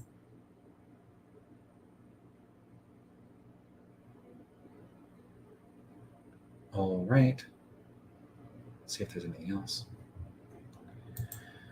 So this is getting back to some things that were said earlier. Yeah, on pragmatism, false and trivial are almost the same, but if you want to avoid assuming pragmatism in the argument, then you have to keep them separate. Right, okay, but I'm also concerned about dropping unintelligibility as like basically, when you're proposing I drop unintelligibility, is that on pragmatic grounds? Because if I'm dropping that on pragmatic grounds, why wouldn't I drop this on pragmatic grounds? It's possible that there was a reason if that is the case, or maybe you just didn't intend for me to drop unintelligibility due to pragmatic considerations.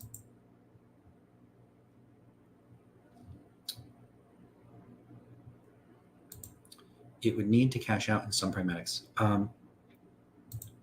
Logic should dictate what normativity is. It would need to cash it out in some pragmatics. I'm not sure quite what you mean by that. Maybe something to discuss as well.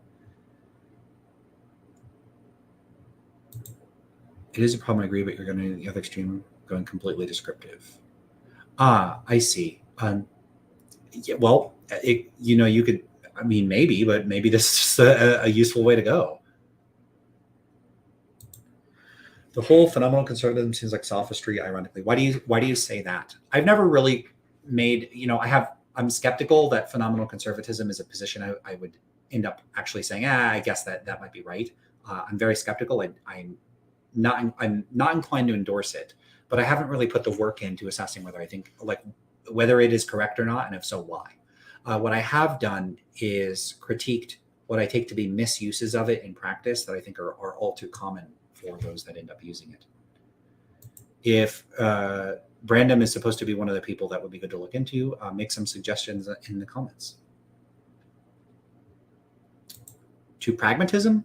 So you're saying Brandom converted you from Platonism to pragmatism? Okay, that sounds interesting to me.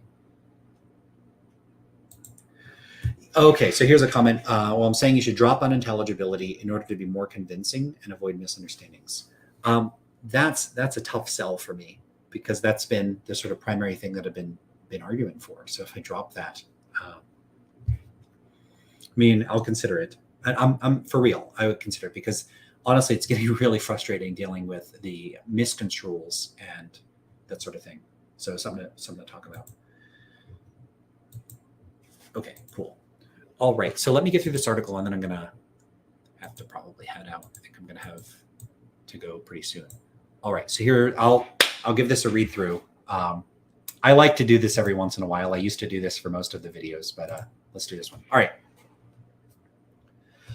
A sort of rhetorical grab bag has accrued over the years, an assortment of tropes, turns of phrase, misrepresentations, allusions, and implications that are recycled and uttered like a ritual whenever the topic of various anti-realist positions come up. Typically moral relativism, but on occasion you'll see references to nihilism or anti-realism. Though you'll be unlikely to see direct references to error theory or non-cognitivism unless you're dealing with someone with an academic background or who is pitching their objections in a more academic context. For instance, here's one trope about relativism. Nobody can live like a relativist. The idea seems to be that if you were genuinely acting on a commitment to relativism, this would require certain sorts of behaviors that nobody actually acts on.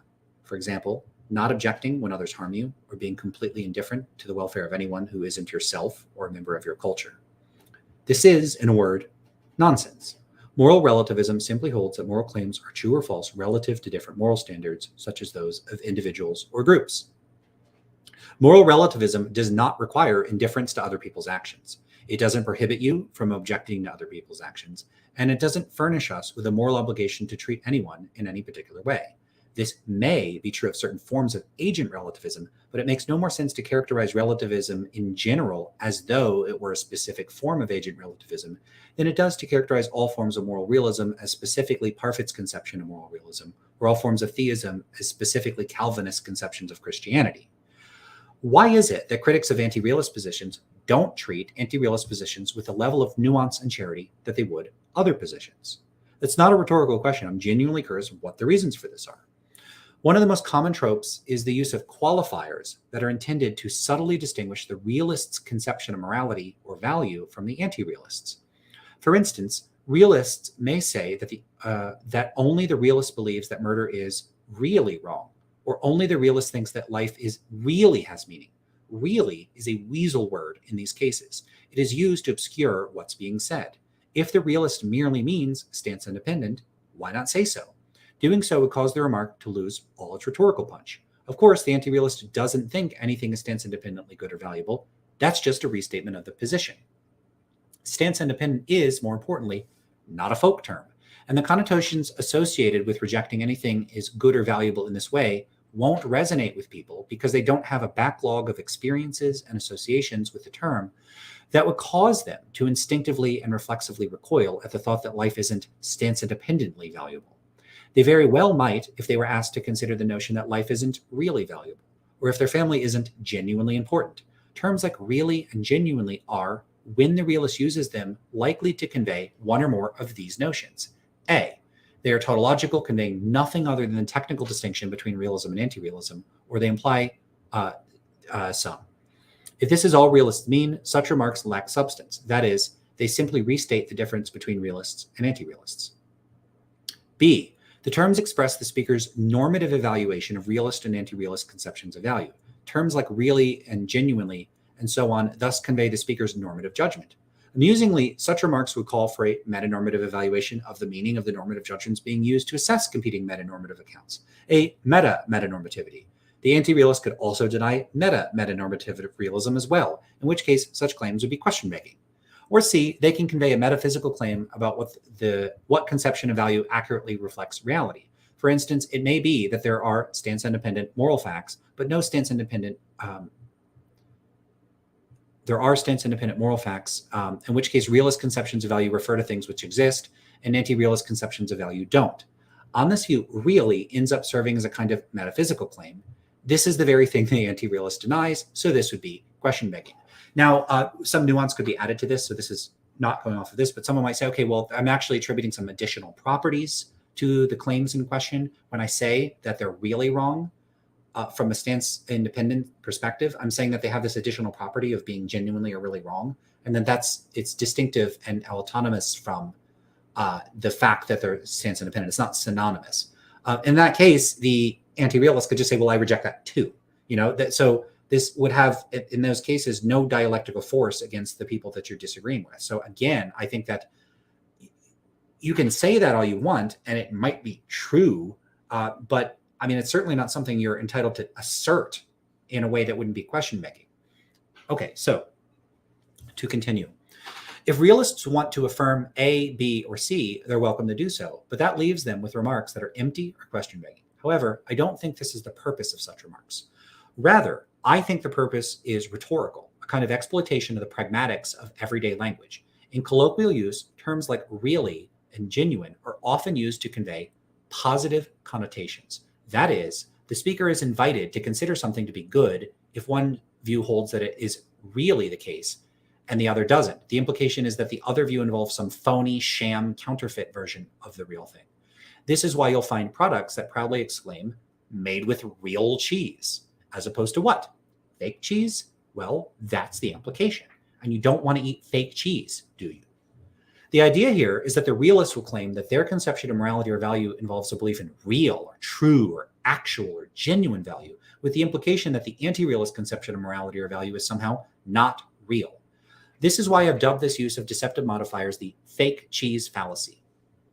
So defining the fake cheese fallacy.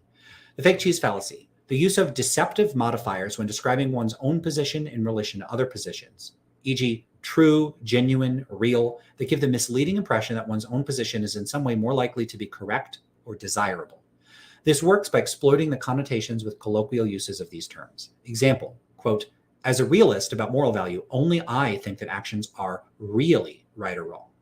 In fact, the fake cheese fallacy is baked into the very names of the competing positions. Realists are, after all, realists. They think morality is, quote, real, allegedly, while anti-realists don't. This is, of course, also misleading and unhelpful. I'm an anti-realist, but I don't think morality isn't real. I think that there are no stance-independent moral facts. What would it even mean to say morality isn't real? This leaves open what it is we're saying isn't real. While I and other anti-realists don't think that there are stance-independent moral facts, this does not mean that we think nothing matters, or that we don't oppose hurting people, or that happiness isn't desirable and worth pursuing, and so on. Yet all of this is commonly implied or assumed by critics and suggested by moral realists who ought to recognize none of this follows from our views, or they might insist it does follow, in which case they need an argument for this. And I think that they'd be wrong. Just as an aside, we differ from moral realists not in that we don't care about the same things and that we can do so with just as much fervor as they do. It's just that we don't think this involves distinctive metaphysical and conceptual commitments. While denying that anything is valuable in any respect at all is consistent with thinking if things aren't good or valuable in the realist sense, that they aren't good or valuable at all, this isn't an entailment of anti-realism. An anti-realist is free both to reject realist conceptions of goodness and value and to reject the notion that only realist conceptions of goodness and values are the, quote, true or genuine or real conceptions. The anti-realist who doesn't do this may be buying into realist notions that only their conceptions of morality and value are legitimate, even if the anti-realist proceeds to deny the realist position is true. And this may be due to a persistent campaign by realists to employ deceptive modifiers like real and true, modifiers that both create an unearned positive association with realist positions and, if repeated often enough, can take advantage of truth by repetition. As the expression goes, if a lie is repeated often enough, it becomes truth. I'll document instances where philosophers and non-philosophers make use of deceptive modifiers when I observe them and report those cases here. Here, I want to discuss an interesting extension of the fake cheese fallacy. I am most familiar with the fake cheese fallacy occurring in disputes between moral realists and anti-realists. Most philosophers are atheists, so there's probably no presumption that theism is playing any important role in these disputes. Yet the same fake cheese fallacy frequently occurs in disputes between Christian apologists and atheists. Christian apologists often frame this in explicitly meta-ethical terms, arguing that only theism can ground moral realism, so atheists cannot have objective moral truth. However, they need not explicitly frame it this way, even if this is what's underwriting their remarks. Sometimes it's simply asserted that theistic worldviews furnish one with genuine, true, real, and this is the more common among theists than secular moral realists, ultimate or transcendent value. For an excellent example of this, see the first 3 minutes of this video, and then I have a link to a video you should check out. However, I want to instead focus on the description, and this is a description. I think it's a Mike Winger video, which reads as follows, and here's a quote from that video. And actually, let me pause real quick just to make sure everything's going fine in the chat. And it looks like it is. Cool. Okay. All right, so back to the quote. If I was an atheist, I would be logically compelled to conclude we have no true purpose, no ultimate meaning, and no genuine morality, beauty, or value. I'm not alone in this view. Many atheists have made the same devastating conclusion. Interestingly, this seems to push against common human perception and my own incredibly strong intuitions of these things. It most likely goes against yours as well. This alone is a strong reason to challenge atheism. On the other hand, Christians have a clear purpose, meaning in concepts of morality, beauty, and value. So that's the end of the quote. Note the phrases true, ultimate, and genuine. This is exactly what I am talking about. And note how these claims are similar to refrains made by secular moral realists, e.g., that if you deny moral realism, then you don't think anything is really wrong. There is a common pattern in all three of these remarks. Some normative term or domain, such as purpose, meaning, or morality, is preceded by some modifier used to imply that if you don't agree with the proponent's views about the source, their view about this, If you don't agree with their views about the source or foundation for the notion in question, that you can't have a genuine version of it, just some phony knockoff brand. In Winger's case, one needs theism for true or ultimate or genuine value.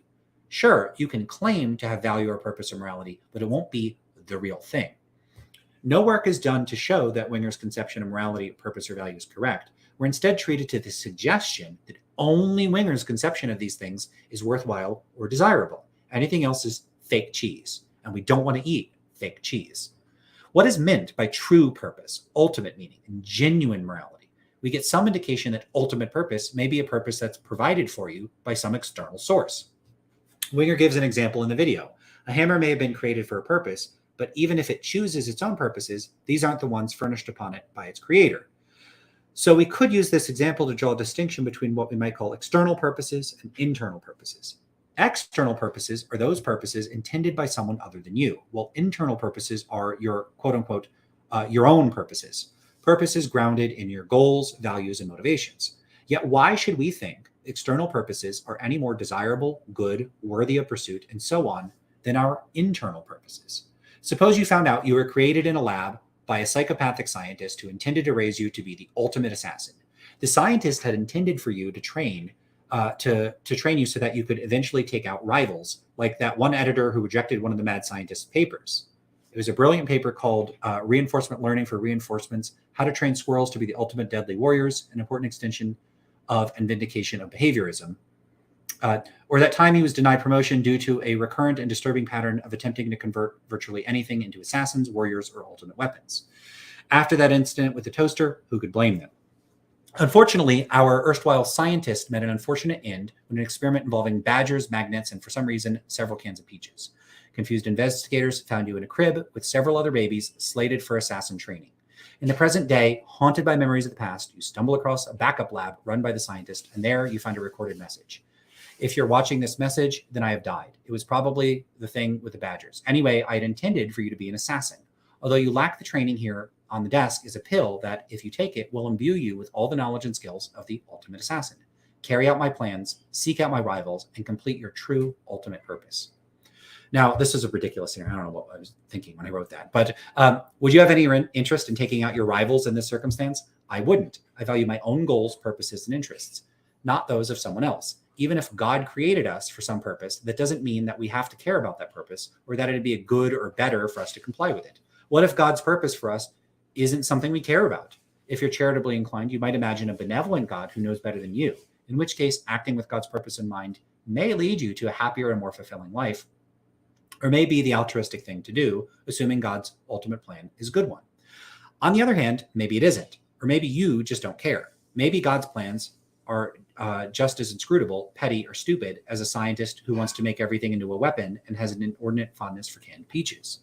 The point here is that while Winger is free to say that if there were a God, they could have created us for some purpose, which could very well be true, such a purpose isn't here thereby better or true or genuine or whatever. It's just an external purpose. And that purpose may align with your goals, interests, and values. For instance, suppose God's purpose for you is noble and altruistic and serves the greater good. If this is what you value doing, then it would make sense to act in accordance with God's purpose. But what if you don't? You still have no personal motivation or interest in complying with God's plan.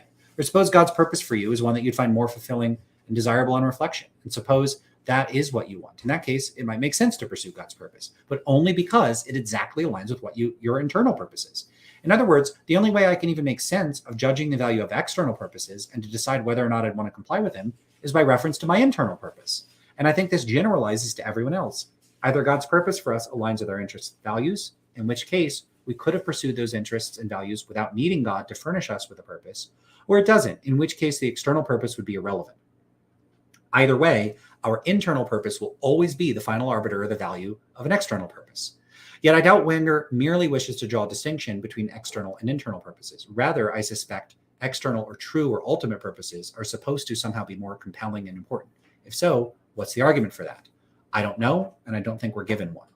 Setting aside this digression to address one potential but probably incomplete account of ultimate purpose, a general problem with all of these words persists, namely that their meaning is underspecified, which I suspect serves to obscure the meaning of each of these terms. That is, they carry no substantive semantic weight, and their force is carried entirely by their connotative force. a kind of hollow sphere where the outside looks great, but the inside is a void empty of meaning.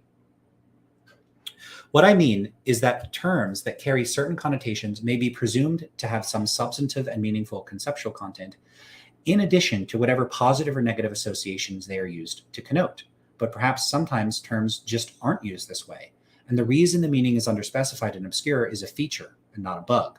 Their meaning is unclear because it simply isn't the purpose of these terms to carry any substantive philosophical content or to commit the speaker to any particular substantive position. Rather, they are used merely to create positive associations with whatever they're appended to, and by implication, negative associations with whatever the putative rival position is. I don't know of a good term for such terminological usage, but it's a fascinating type of pure rhetoric. I propose that we call terms that function in such a way so as to include no substantive content but exist to solely to convey connotative force for the terms being used as deceptive modifiers. Deceptive modifiers are used whenever the speaker wants to associate some term or concept with something they expect their audience to favor or disapprove of, merely in virtue of the linguistic labels used to refer to the thing in question, but critically, without conveying any substantive philosophical position at all. As a toy example, imagine a philosophical dispute between philosophical positions X and Y. A proponent of X may argue that only X holds that food is actually tasty, whereas position Y doesn't hold that food is actually tasty. The use of actually here implies that the proponent of X's view of tastiness is somehow better or more desirable to their audience. Yet critically, actually doesn't actually mean anything. It's merely used to attach positive associations to position X. In this case, actually doesn't actually mean anything. It's a deceptive modifier. I consider this a key insight in the way Winger and other people's objections to various anti-realist conceptions of value work. They work by exploiting the connotative force of positive-sounding words, appending them to their own positions, but doing so in a way that doesn't include, or at least doesn't derive, its argumentative force from the substantive content of the meaning of these terms in the context in which they're being used. It's a kind of artificial inflation of the importance or value of the position relative to rival positions, created by a linguistic mirage. Let's get into addressing each of Winger's empty labels individually. 1. Individuals can have purposes in their lives that reflect their own goals and values. Purpose doesn't need to be given to us by anyone else, such as God. Self-directed purposes that we choose for ourselves aren't somehow false or not actual purposes. So what exactly is meant by true purpose? I suspect it doesn't mean anything. True is serving as a deceptive modifier here. 2. I'm not sure the idea of ultimate meaning makes sense. Things can be meaningful to us according to our own standards and values, but things can't be meaningful in any other way. If the concept of ultimate meaning isn't intelligible, theism isn't going to change this. It's not clear to me you can have ultimate meaning even if there were a God, any more than God could create square circles. Ultimate is a deceptive modifier, or at least the sense in which meaning is ultimate can be cashed out in terms of it being external, which doesn't by itself clearly indicate why such meaning is better or more desirable or more real or more important than internal or subjective meaning. One would need an argument for that, and I doubt there are any good arguments. Indeed, it's not even clear one could argue for this since, at least in this case, ultimate meaning may be intelligible. And then finally, 3, what is genuine morality? Why would it require God? Yet again, the implication here is that without God, somehow the morality we'd have wouldn't be genuine. This is a deceptive modifier and relies on the fake cheese fallacy. Winger continues, interestingly, this seems to push against common human perception and my own incredibly strong intuitions of these things. It most likely goes against yours as well. This alone is strong reason to challenge atheism. The common human perception? Note the use of language like this. While it is possible to maintain that we literally perceive various kinds of values, see moral perceptualism from Werner 2020, and then I also have a link to a video from Kane B, Can We Perceive Moral Properties, which I think discusses that work. This is a highly controversial position. Is Winger claiming that people literally perceive purpose, meaning, and value? Or is this some kind of metaphor? If it's a metaphor for what? What does it mean? And if it isn't literal or metaphorical, then why say it? Let's take it charitably as metaphorical at least. Winger is perhaps simply using perception to mean something like view or perspective or whatever, without committing to any particular account of the phenomenology or psychological states involved. Fine. We can still ask how common it actually is, and among which populations. Is it common among weird populations? All populations? Who exactly are we talking about? Winger does the same thing many philosophers do, make vague, quantitative claims about how people think without the barest attempt at specificity about who he's referring to. However, the parenthetical is most the parenthetical is the most objectionable part of Winger's remark. It most likely goes against yours as well. Here, Winger seems to be hypothesizing that most viewers would endorse what I suspect is a realist conception of meaning and value. It is thus likely an echo of the common presumption in favor of realism, a claim I have repeatedly challenged.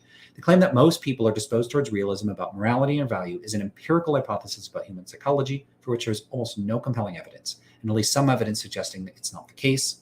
The presumption in favor of realism is simply unsupported by available data, and yet moral realists continue to claim that most people find realism intuitive.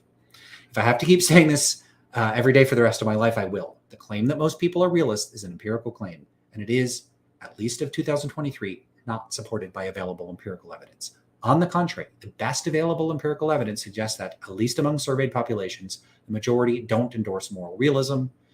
We can challenge these studies on empirical grounds, but even if we threw out the results entirely, that would at best leave us with no compelling evidence one way or the other. Thus, at best, the empirical hypothesis that most people are moral realists would be without any substantive empirical support.